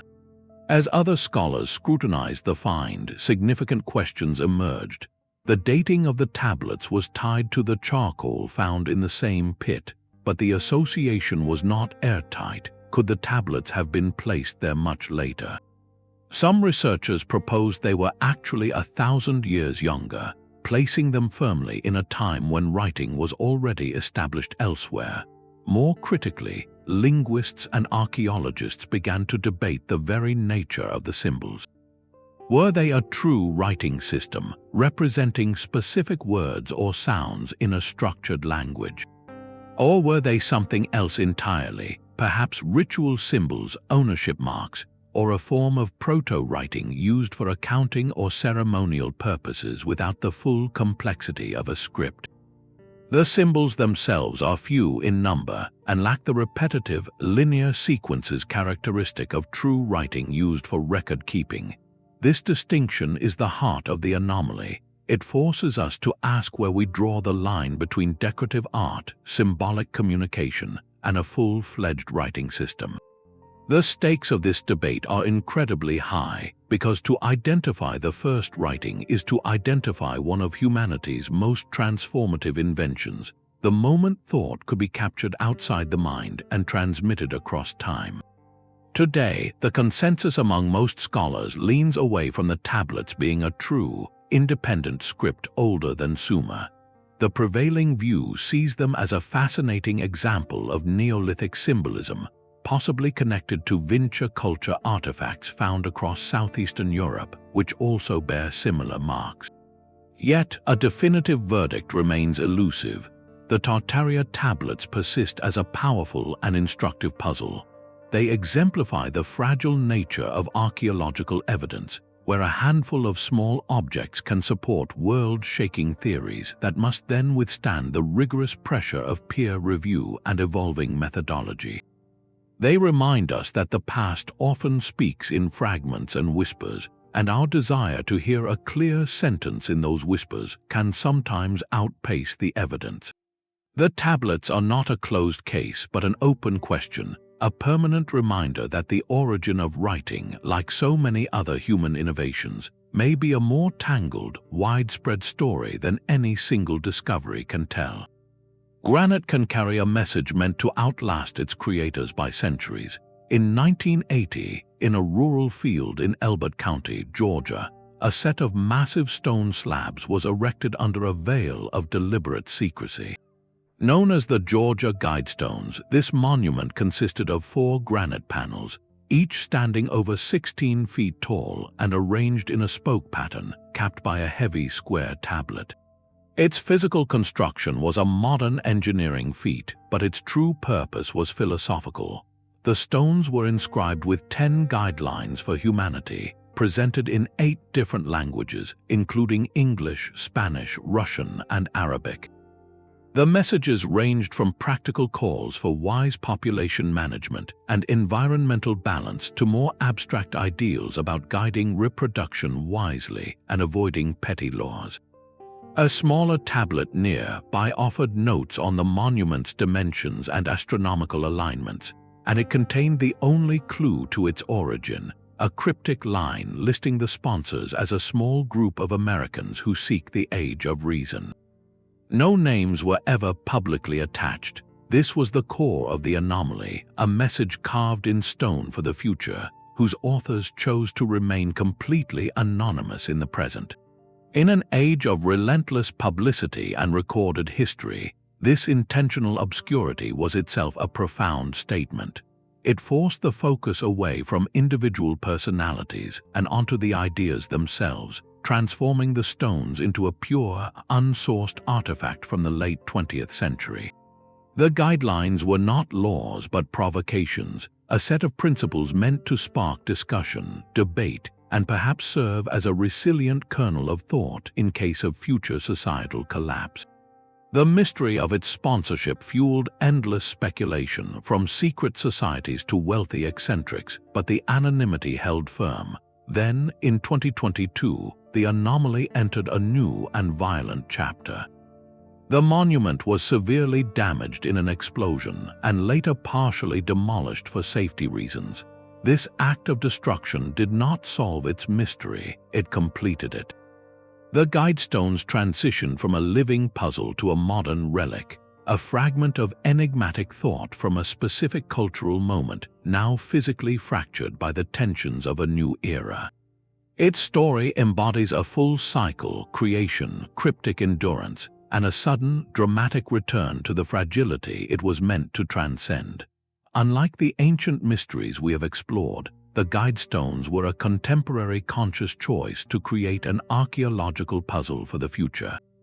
They prove that the human urge to speak to posterity through stone, to hide our identity while broadcasting our ideals, is not a relic of the distant past.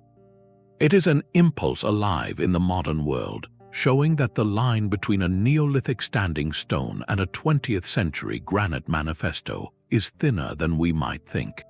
Both are attempts to make an idea permanent, to cast a message into the deep well of time and hope that someone, someday, will understand the weight of its intention.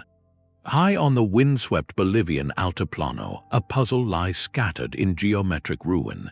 This is Puma Punku, a sector of the vast Tiwanaku complex, and it feels less like an ancient temple and more like the skeletal remains of a machine. The ground is littered with shattered blocks of andesite, a stone as hard as granite, but it is the shape of these blocks that stops the breath. They are not simple rectangles. They are precise H-shaped forms, I-beams, and L-shaped pieces, each featuring a labyrinth of geometric cutouts, perfect T-shaped grooves, and drill holes that pierce the stone with cylindrical perfection. The surfaces are flat to a degree that suggests not hand polishing, but something closer to milling. The edges are razor-sharp, the corners exact. When intact, these pieces interlocked without mortar, fitting together like pieces of a monumental, three-dimensional stone puzzle, forming walls and platforms of unimaginable stability and precision. The sheer technical ambition is what makes Puma Punku a benchmark of impossibility. Working andesite is a brutal task. Modern masons using diamond-tipped tools speak of the difficulty, the way it quickly dulls blades and demands immense pressure. The standard archaeological explanation for the Tiwanaku culture, which flourished over 1,000 years ago, involves patient, generations-long labor with stone hammers, abrasive sand, and simple copper tools. Theoretically, given enough time and countless laborers, one could peck and grind a stone into any shape. But Puma Punku challenges this narrative on the grounds of efficiency and, frankly, common sense. The site scale implies a production rate that feels disconnected from the slow, grueling method proposed. How do you achieve that flawless, machine-level flatness across a multi-ton block using only a pounding stone? How do you drill a perfect, consistent hole several inches deep into this unforgiving material with a hollow reed and sand? The precision of the repeating geometric forms suggests the use of templates, a concept of mass production applied to monumental architecture. This is not artistic variation. It is industrial replication. The anomaly, therefore, lies in the gap between the tools we have evidence for and the results laid bare upon the ground.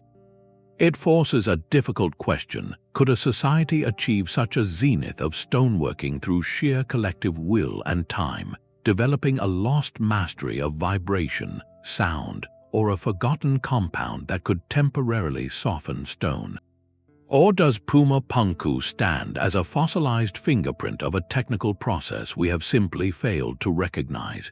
It represents a peak of engineering so acute that it appears isolated in time, a sudden flash of technical confidence in stone that the civilization's other, still impressive constructions do not quite match.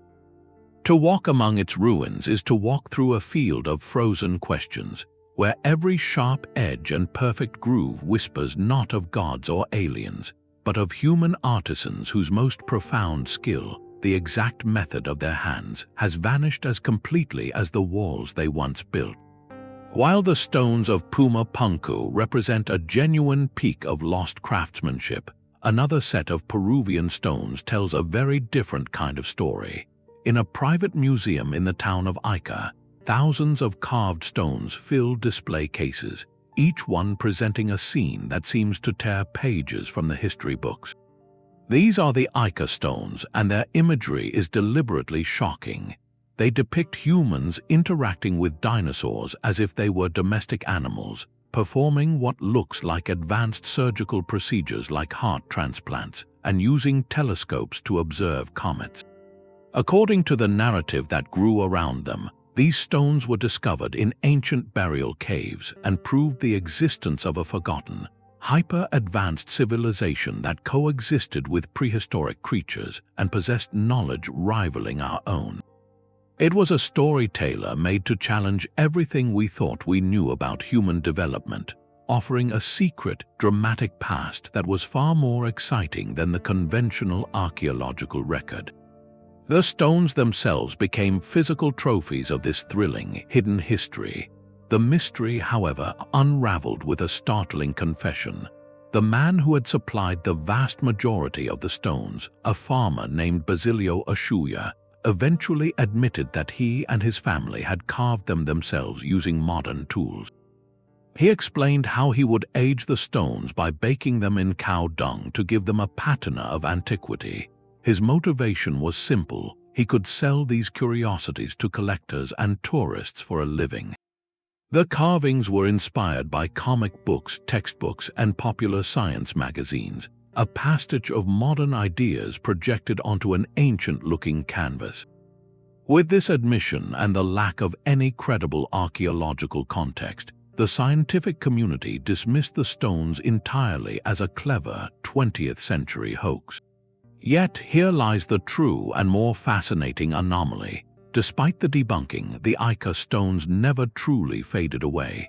They persist as a cornerstone in certain alternative history circles, their images endlessly circulated as proof of a cover-up or a suppressed truth. This endurance is not about the stones themselves, but about the powerful narrative they embody. They fulfill a deep and very human desire for a past that is more extraordinary, more technologically dramatic, and more mysterious than the slow, incremental story pieced together by archaeologists. The stones offer a shortcut to wonder, a tangible artifact that seems to validate the idea that our ancestors were far more than we believe. Their continued life as a manufactured mystery highlights a crucial tension in our exploration of history. It shows how a compelling story, once it takes root in the imagination, can become remarkably resistant to facts. The stones are a mirror, reflecting not an ancient civilization, but our own timeless longing for a world where dinosaurs walked with wise elders and lost knowledge held secrets we can barely dream of. They remind us that in our quest for the past, we must always be mindful of the stories we wish to find, and the evidence we are willing to accept to believe them. Sometimes the most patient observer is time itself. In the heart of Death Valley, on a flat, dry lake bed called the Racetrack Playa, stones seem to come to life. For over a century, visitors documented a scene that defied logic. Rocks, some weighing hundreds of pounds, sat scattered across the cracked mud. Behind them, stretching for hundreds of feet, were long, meandering trails, as if the stones had simply decided to go for a slow, solitary stroll. No human hand moved them, no animal pushed them, and for decades no witness ever saw them in motion. This was the perfect locked room mystery written in earth and stone, a phenomenon that invited wild speculation about magnetic fields, mischievous spirits, or subtle seismic shifts. The silence of the playa guarded its secret with absolute perfection. Then, in 2014, a team of researchers equipped with time-lapse cameras and GPS sensors finally caught the culprit in the act. The answer was a beautiful collaboration of simple physics and rare, perfect conditions. During cold winter nights, a thin layer of rain or meltwater would pool on the playa and freeze into vast, window-pane sheets of ice around the rocks. On sunny mornings, as this ice began to melt and fracture, a light wind just strong enough would catch the floating panels. These ice sheets, sometimes only a few millimeters thick, would act like invisible sails or floating rafts, gently pushing the rocks across the slick, muddy bottom at speeds slower than a walking pace. The stones would slide, leaving their elegant, curving signatures in the soft sediment before the water evaporated, and the evidence of their journey hardened into enduring trails. The sailing stones stand apart on our list as a celebrated success story, a profound reminder that not every historical or natural anomaly is destined to remain a permanent question mark. This solution did not diminish the wonder, it deepened it, replacing a supernatural mystery with an elegant, observable dance of ice, wind, and stone. It underscores a crucial truth about our quest for understanding, that patience and persistent observation are often the most powerful tools we have. For every enigma that withstands centuries of scrutiny, there is another waiting for the right moment, the right observer, to reveal its hidden mechanics. The solved mystery offers hope, a quiet assurance that the universe, in its own time, is willing to show us how its magic works. The solved mystery of the sailing stones offers a hopeful blueprint, a reminder that nature's puzzles can reveal their logic with patient observation. On another continent, under a relentless sun, the Earth itself seems to have been painted with a pattern of perfect geometric dots. Across the arid grasslands of Namibia's Namib Desert, millions of circular bare patches dot the landscape, each one a perfect ring of barren red earth surrounded by a fringe of tall grass. These are the fairy circles, and from the ground they create an endless, mesmerizing polka dot pattern that stretches to the horizon. From the air, the effect is even more staggering, a vast, natural artwork of such regularity it feels deliberately designed. For decades, these circles defied explanation, their origin spawning a rich tapestry of local legend and intense scientific debate.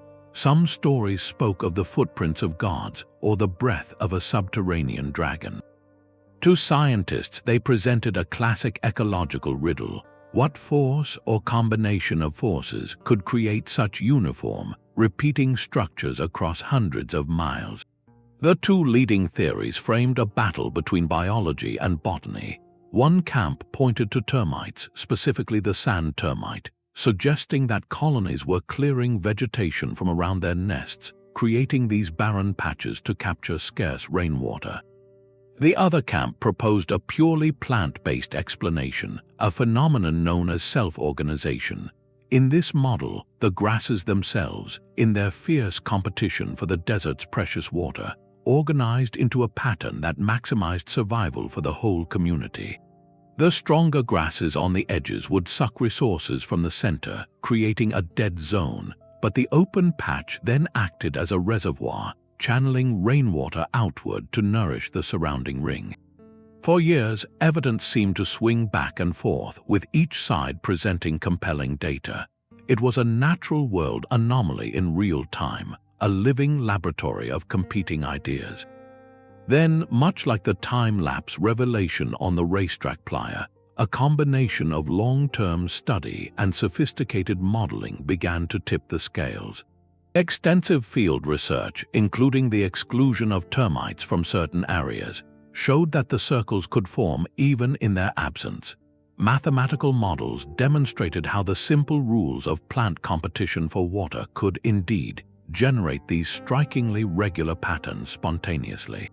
The emerging scientific consensus now leans powerfully toward this self-organizing plant theory, a stunning example of how life, under extreme pressure, can fall into an orderly, geometric dance to ensure its own survival.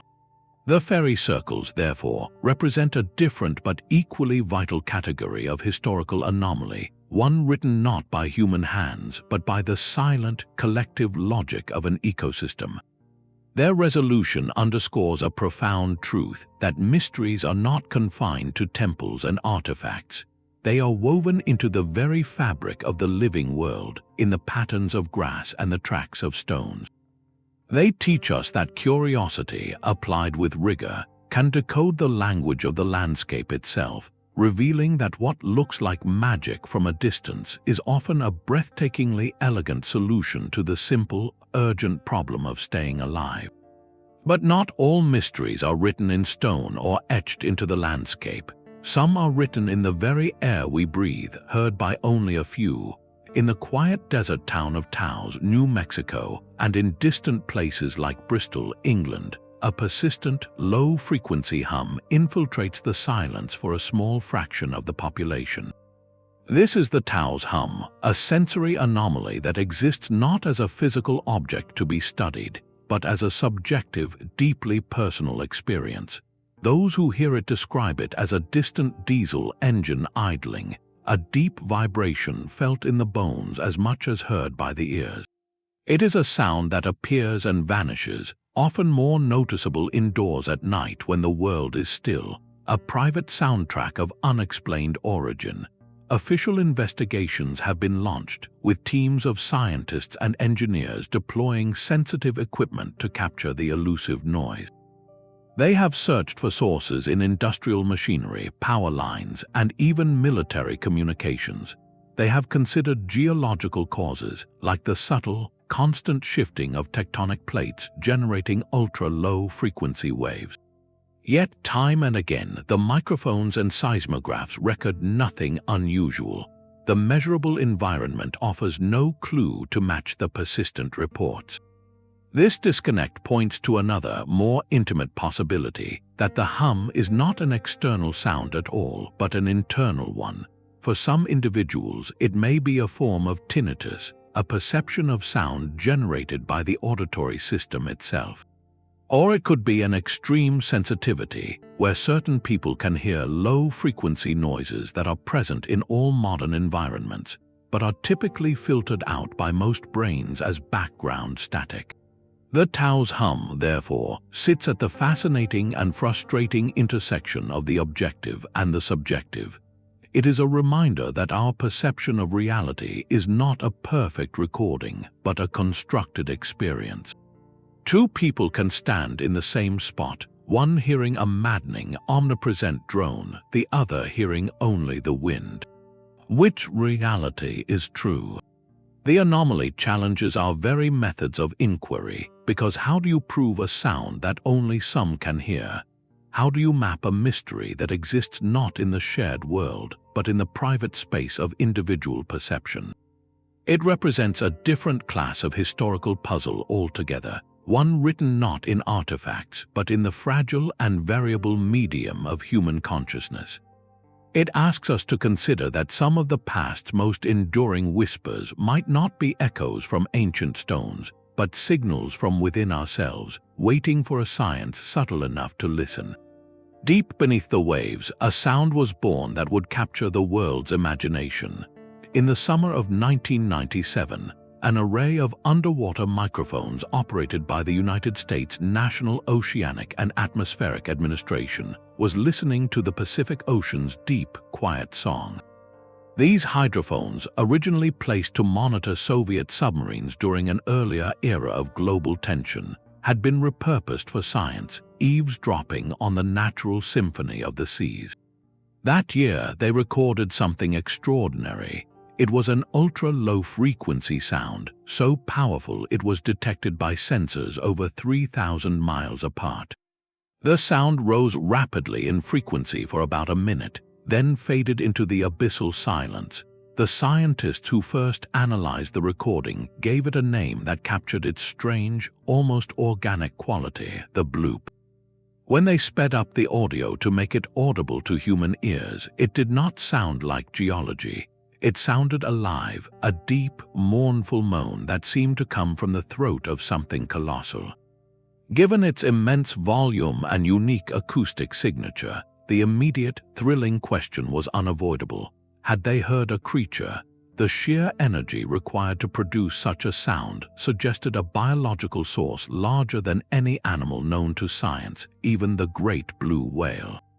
For years, the bloop became the poster child for deep-sea mystery, a sonic Rorschach test that invited speculation about legendary sea monsters, undiscovered giants, or ancient beings from the ocean's darkest trenches. It was a perfect modern anomaly, born from our own technology, pointing to a gap in our understanding of the planet's last great wilderness. The mystery, however, was not destined to last forever. As the years passed and more data was gathered from the remote, icy waters near Antarctica, a new pattern emerged. Scientists began recording similar, powerful low-frequency sounds that were definitively linked to a specific phenomenon, the fracturing and calving of massive icebergs. When these towering mountains of ice crack and break apart, the stresses release tremendous energy into the water, generating sounds that ripple across ocean basins. Comparing the acoustic fingerprints of these known icequakes to the original bloop recording revealed a striking match. The evidence became conclusive. The bloop was not a biological cry. It was the sound of a dying iceberg, a slow-motion scream of ice giving way under immense pressure. This resolution transformed the bloop from a monster mystery into a different kind of landmark. Its story is a powerful case study in the scientific process itself. It illustrates how a strange signal, when first encountered, naturally fills with our most primal stories and fears. We hear a moan in the deep and our minds, shaped by myth and cinema, instinctively conjure a leviathan. The initial sensational interpretation is a reflex of wonder. Yet the bloop's true value lies in what happened next. Patient, continued observation and the accumulation of comparative data allowed researchers to reclassify the sound, not with a shrug of dismissal, but with a clearer, more profound understanding of Earth's geophysical voice. The anomaly was solved not by debunking, but by listening more carefully to the world. This journey from deep-sea monster to cracking ice underscores a vital truth about our relationship with the unknown. Our monitoring technology creates mysteries by revealing phenomena we have never before perceived. And then, with persistence, that same technology provides the context to solve them.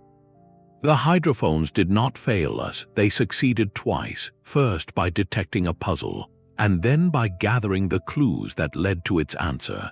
The bloop stands as a sonic monument to human curiosity, a reminder that the most satisfying resolutions often come not from confirming our wildest fantasies, but from uncovering the elegant, natural reality that is strange and magnificent enough on its own. The silence of the cosmos is a profound and constant presence, broken only by the natural static of the universe. Yet on the evening of August 15, 1977, at the Big Ear Radio Telescope in Ohio, that silence seemed to speak. The telescope was engaged in a routine sky survey, part of the Search for Extraterrestrial Intelligence, or SETI, program, mechanically listening to the radio noise emanating from deep space. The data was printed out on long sheets of paper, columns of letters and numbers representing signal strength. For the most part, the printout was a monotonous sea of ones and twos, the background murmur of the stars. Then at 10:16 that night, the pattern erupted. The signal strength spiked to the value 6, then the letters E, Q, and U before descending back into the noise.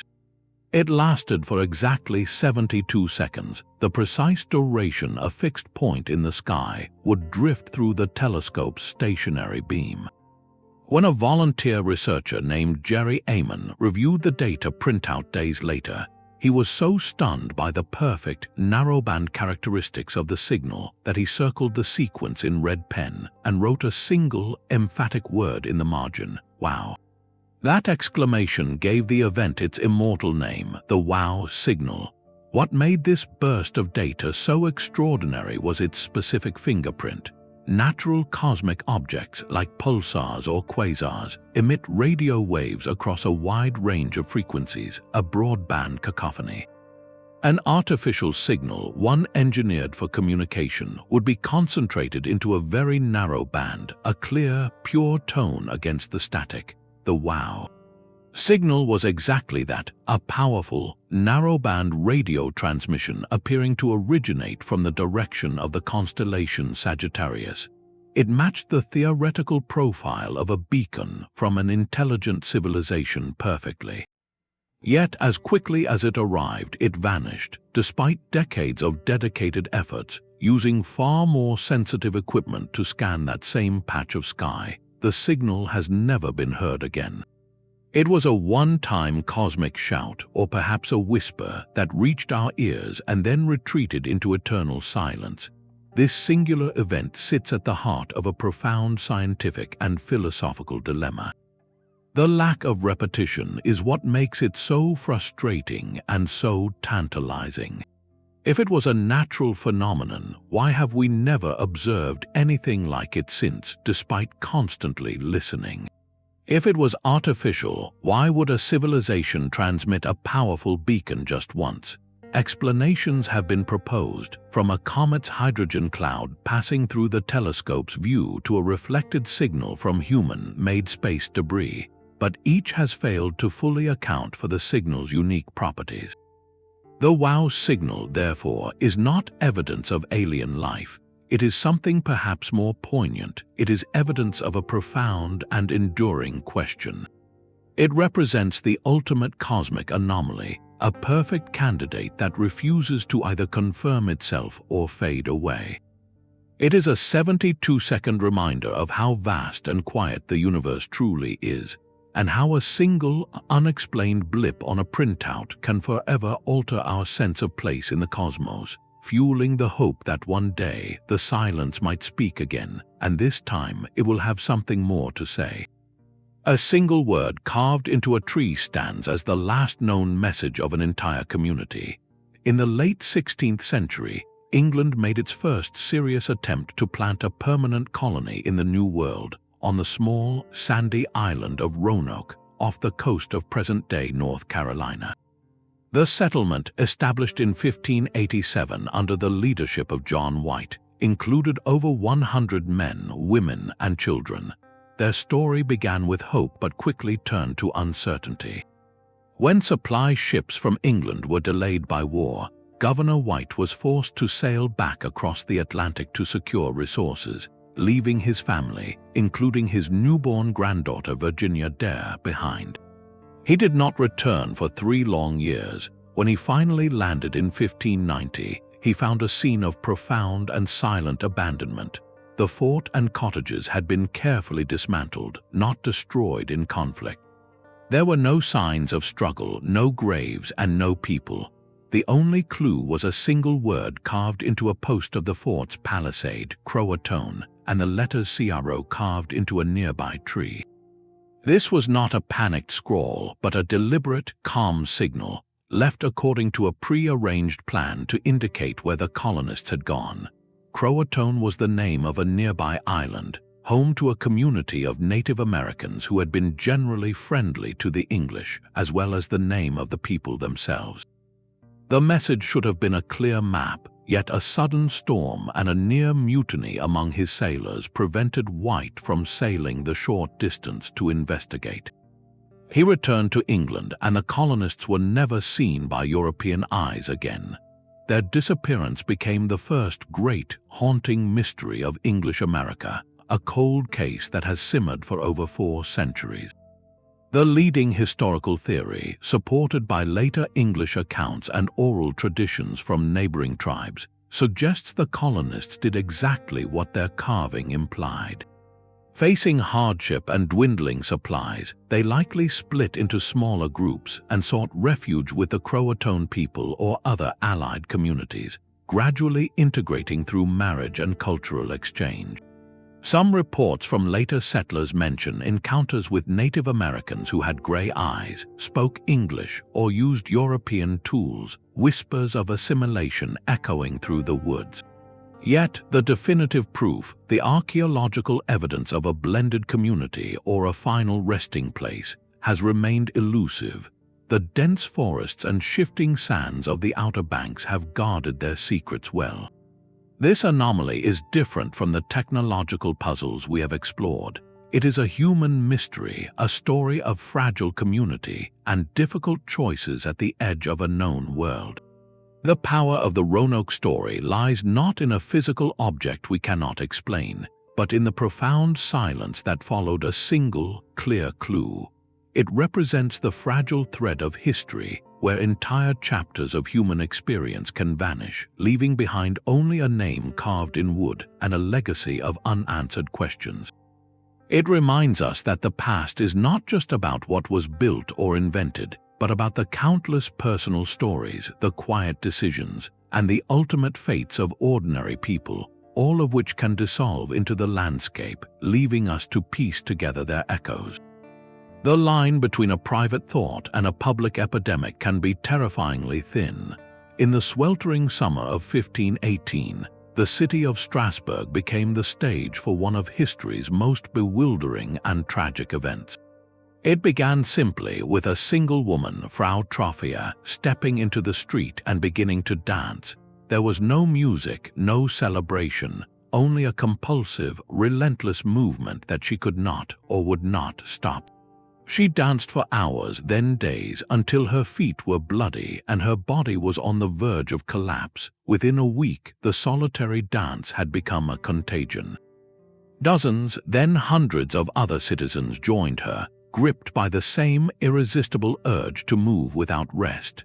The city's records describe a scene of surreal horror, a public square filled with people jerking, leaping, and twirling in a state of exhausted delirium. Authorities, convinced this was a physical ailment, made a catastrophic misdiagnosis. They believed the dancers needed to dance the fever out of their systems, so they cleared more space, hired musicians, and encouraged the frenzy. This only amplified the tragedy. The dancing continued for weeks, with participants collapsing from sheer exhaustion, heart failure, or stroke.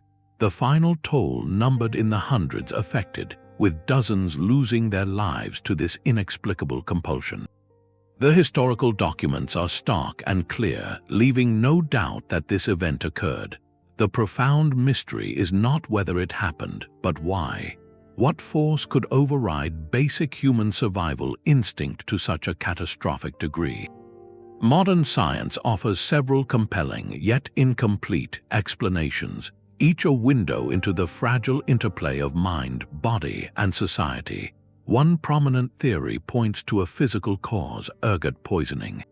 Ergot is a fungus that grows on damp rye, a staple grain of the region. It contains chemicals similar to LSD, which can cause severe muscle spasms, hallucinations, and a burning sensation in the limbs that victims might interpret as an inner fire needing to be danced out. The weather patterns of that year could have supported such an outbreak, yet this theory struggles to explain why the behavior was so specifically focused on dancing, and why it spread so contagiously through observation, rather than just affecting those who ate the tainted bread. This leads to a powerful psychological explanation: mass psychogenic illness, also known as mass hysteria. This is a phenomenon where extreme psychological stress manifests as physical symptoms in a group. Strasbourg at the time was a tinderbox of fear. The region was gripped by famine, disease, and profound religious anxiety. In such an atmosphere, the sight of a neighbor's suffering could trigger a sympathetic psychological breakdown, a shared physical expression of communal despair. The dancing may have been a catastrophic form of social coping, a collective trance state born from unbearable pressure. Perhaps the truest answer lies in a combination where a minor physical trigger, like mild food poisoning or dehydration, interacted with a population's heightened suggestibility and fear, igniting a behavioral firestorm. The dancing plague is not an anomaly of technology or forgotten science, but of the human condition itself. It challenges our neat separation of mind and body, showing how a community's shared psyche can manifest in devastating physical reality. It stands as a solemn reminder that history is not just shaped by kings and inventions, but by the vulnerable, intricate wiring of our own brains under pressure, a wiring that can sometimes short-circuit in ways that echo through the centuries as both a medical mystery and a profound human tragedy. The fragility of our world was demonstrated not by a plague of the mind, but by a fireball from the heavens, On a quiet June morning in 1908, in a remote region of Siberia near the Tunguska River, the sky tore open. Eyewitness accounts from miles away describe a blinding blue-white light, as bright as a second sun, streaking across the sky. It was followed by a series of thunderous blasts so powerful they were heard hundreds of miles distant, and a shock wave that ripped through the atmosphere with the force of 1,000 Hiroshimas. When scientific expeditions finally reached the epicenter years later, they found a landscape of surreal and absolute devastation. 80 million trees lay flattened, radiating outward from a central point like the spokes of a colossal wheel. For over 2,000 square kilometers, the forest had been scorched and snapped like matchsticks. The sheer scale of the destruction was apocalyptic, yet at the very center there was a profound and puzzling absence. There was no crater, no smoking hole in the earth, no massive fragments of iron or stone. The ground was scarred but not excavated.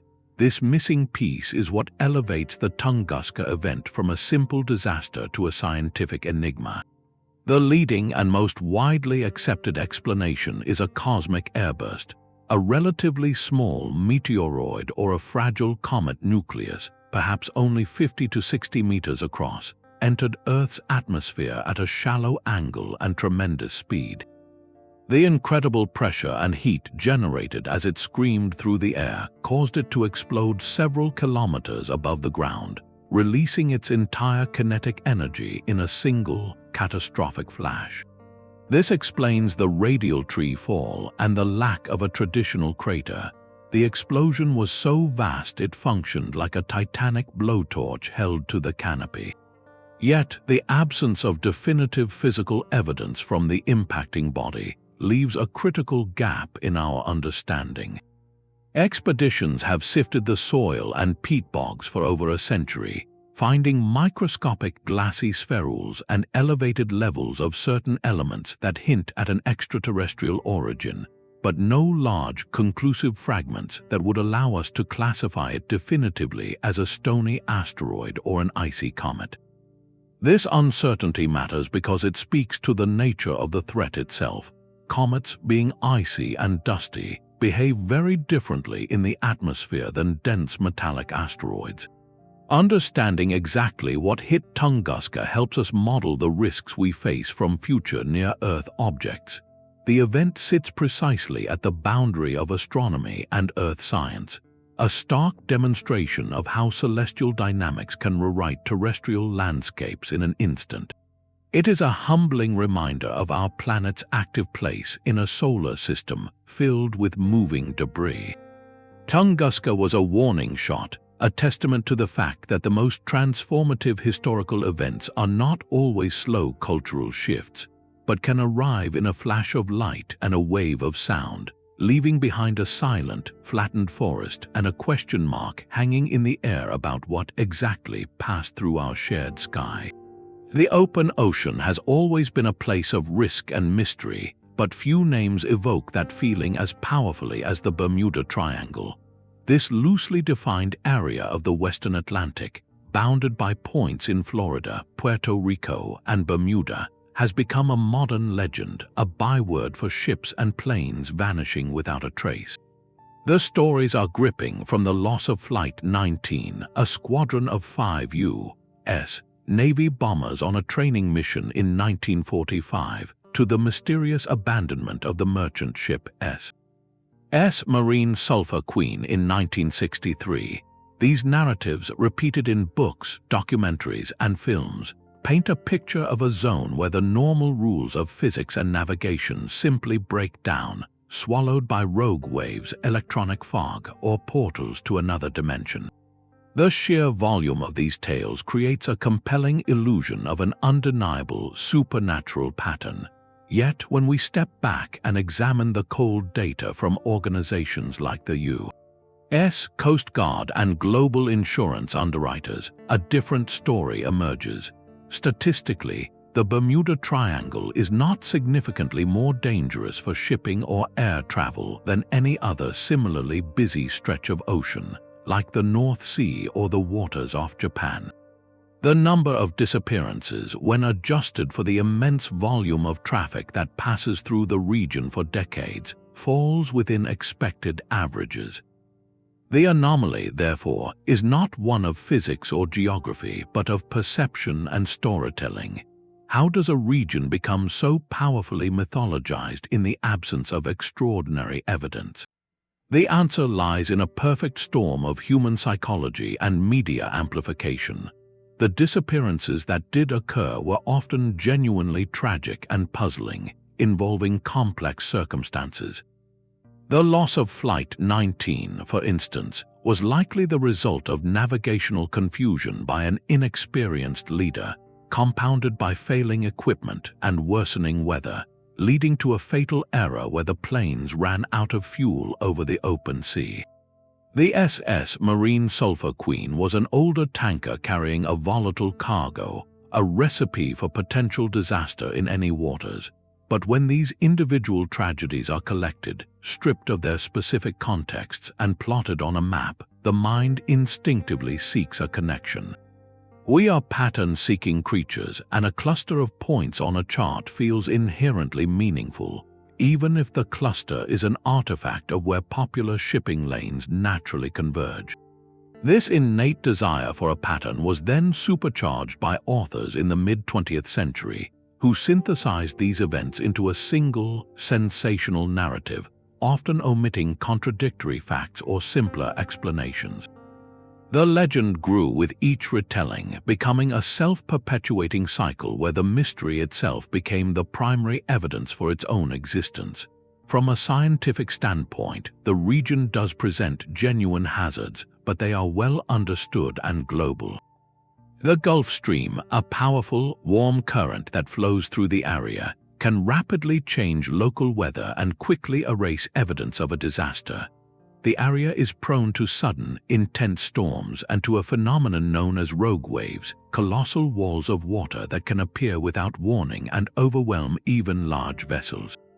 Furthermore, the Bermuda Triangle sits in a part of the world where magnetic compass variation is naturally high, a navigational challenge that requires careful adjustment, a detail that could contribute to human error in an era before advanced GPS. The true lesson of the Bermuda Triangle is not about oceanic voids or alien abductions. It is a masterclass in the anatomy of a modern myth. It shows how coincidence, genuine tragedy, navigational complexity, and our own deep-seated need for exciting, unifying explanations can intertwine to create a cultural artifact more durable than any shipwreck. The triangle endures because it taps into a fundamental human fascination with the unknown, offering a defined space on the map where our imagination can fill in the blanks with stories far more thrilling than the mundane, though no less tragic, realities of human error and a powerful, indifferent sea.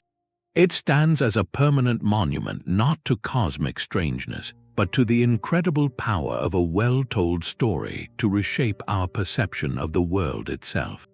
A final, chilling puzzle was left not in stone, but in the coded letters of a newspaper.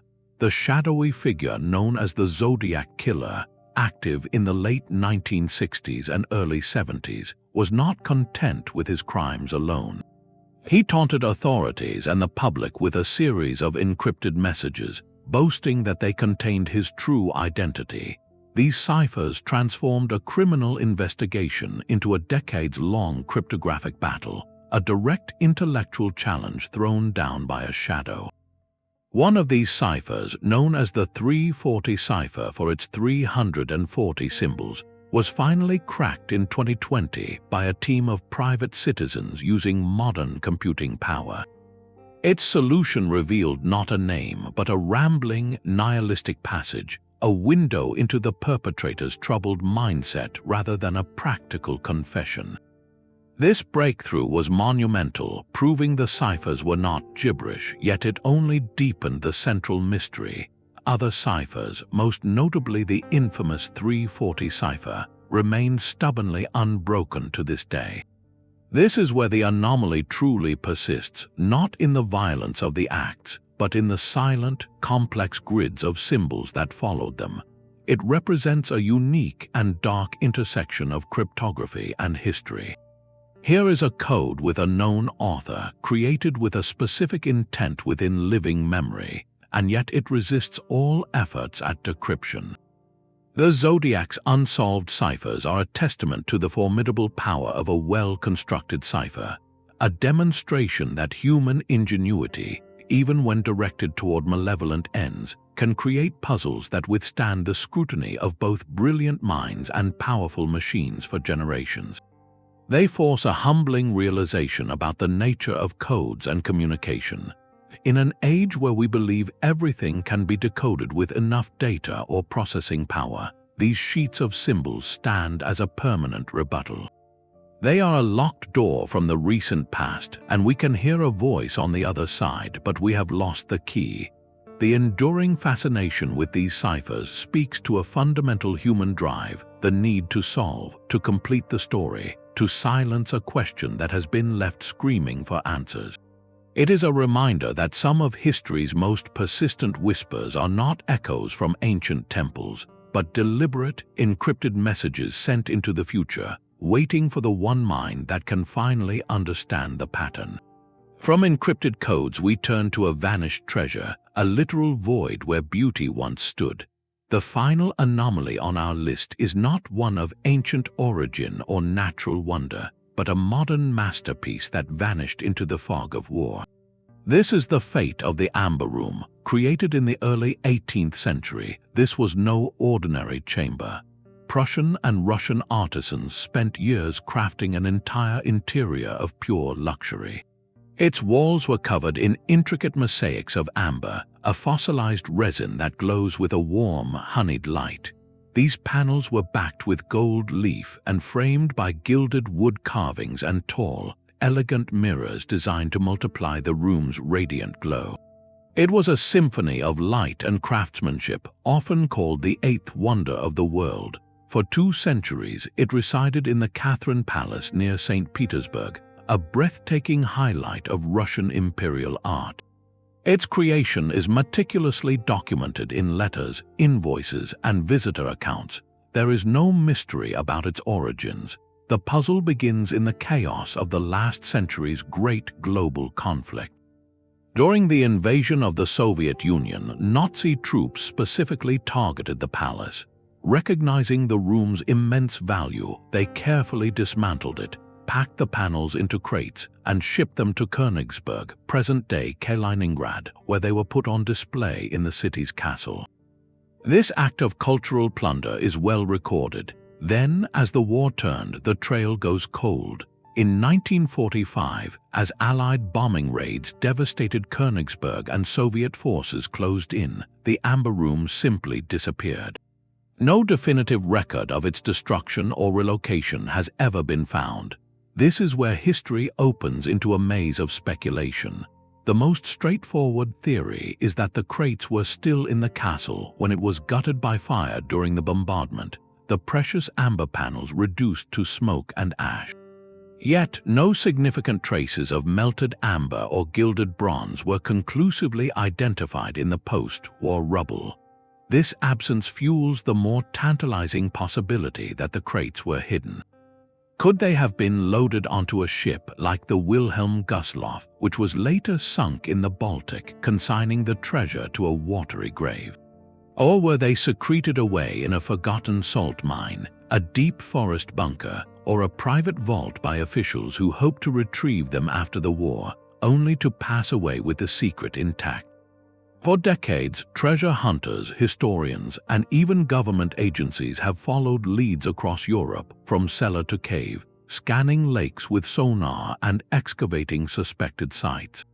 Each potential clue reignites hope, but each excavation has ended in disappointment, finding only wartime debris or nothing at all. The Amber Room stands apart from the other anomalies we have explored. It is not a puzzle of how it was made, but a profound mystery of where it went. It represents an anomaly of loss, a tangible reminder of how the turbulence of conflict can erase even the most solid and celebrated achievements of human culture. Its story is a historical treasure hunt that continues to this day, a ghost of opulence haunting the modern age, asking us what we value, what we preserve, and what can be swallowed without a trace by the shadows of our own history. 40 whispers from the past have now been laid before us, a chorus of questions without answers. Yet, when we step back from the individual mysteries, patterns begin to emerge, connecting these disparate dots across time and geography. One of the most profound threads is the sheer, universal human drive to build on a monumental scale. From the pyramids of Giza to the sprawling alignments of Carnac, from the buried temples of Göbekli Tepe to the silent jars of Laos, cultures with no possible contact independently poured immense resources into shaping their world. This was not merely about utility. It was about meaning, about projecting beliefs, power, and cosmic understanding onto the very landscape. These structures are permanent questions carved in stone, asking us what we value enough to make eternal. Equally present is the haunting theme of fragile knowledge. The Antikythera Mechanism and the lost techniques of Puma Punku stand as stark reminders that technological and cultural peaks are not guaranteed. A society's deepest understanding can be concentrated in a few minds, in specific workshops, or encoded in a vulnerable medium. A war, a natural disaster, a simple shift in priorities, and that intricate knowledge can shatter, leaving behind only the baffling artifact, a ghost of a process we can no longer follow. This fragility challenges the linear narrative of constant human progress, suggesting instead a history of brilliant, isolated flashes, some of which we are only now rediscovering. Then there is the fascinating dance between the natural world and our interpretation of it. The Yonaguni Monument and the Baltic Sea Anomaly force us to confront our own perception. Our brains are wired to seek patterns, to find faces in clouds and cities in rock formations. This instinct, pareidolia, is a powerful tool for survival, but it can also lead us to see intentional design where there is only the magnificent, random artistry of geology, water, and time. Similarly, events like the Tunguska airburst or the sailing stones of Death Valley were once profound mysteries attributed to supernatural forces, until patient observation revealed the elegant, natural physics at play. These cases teach a vital lesson in humility, showing that the universe often holds explanations that are stranger and more beautiful than our initial imaginings. This connects directly to another powerful thread: our tendency to project modern desires and anxieties onto the blank canvas of the past. The crystal skulls and the Ica Stones are not ancient messages, but modern myths, created because we longed for a past filled with lost technology and cosmic drama. The enduring legend of the Bermuda Triangle speaks less to oceanic danger and more to our need for a defined space on the map where mystery can reside. A story that organizes random tragedies into a compelling, unified narrative. We often see in the past what we need to see, whether it is validation for alternative histories, evidence of otherworldly contact, or simply a more exciting story than the slow, complex truth of human development. So, what is the fate of these 40 puzzles? Their futures are as varied as their origins. Some, like the Roanoke colony or the purpose of the Nazca Lines, may forever hover in the realm of compelling theory, their full context erased by time. The truth is likely a human story of integration or a spiritual practice we can no longer fully reconstruct. Others, however, are actively waiting. The undeciphered Voynich Manuscript and the Zodiac Ciphers await a linguistic or cryptographic breakthrough, perhaps from an artificial intelligence that can perceive patterns invisible to the human mind. The submerged secrets of the Plain of Jars or the Baltic may yield to new underwater scanning technologies, revealing their stories once the land is safely cleared or the depths are fully illuminated.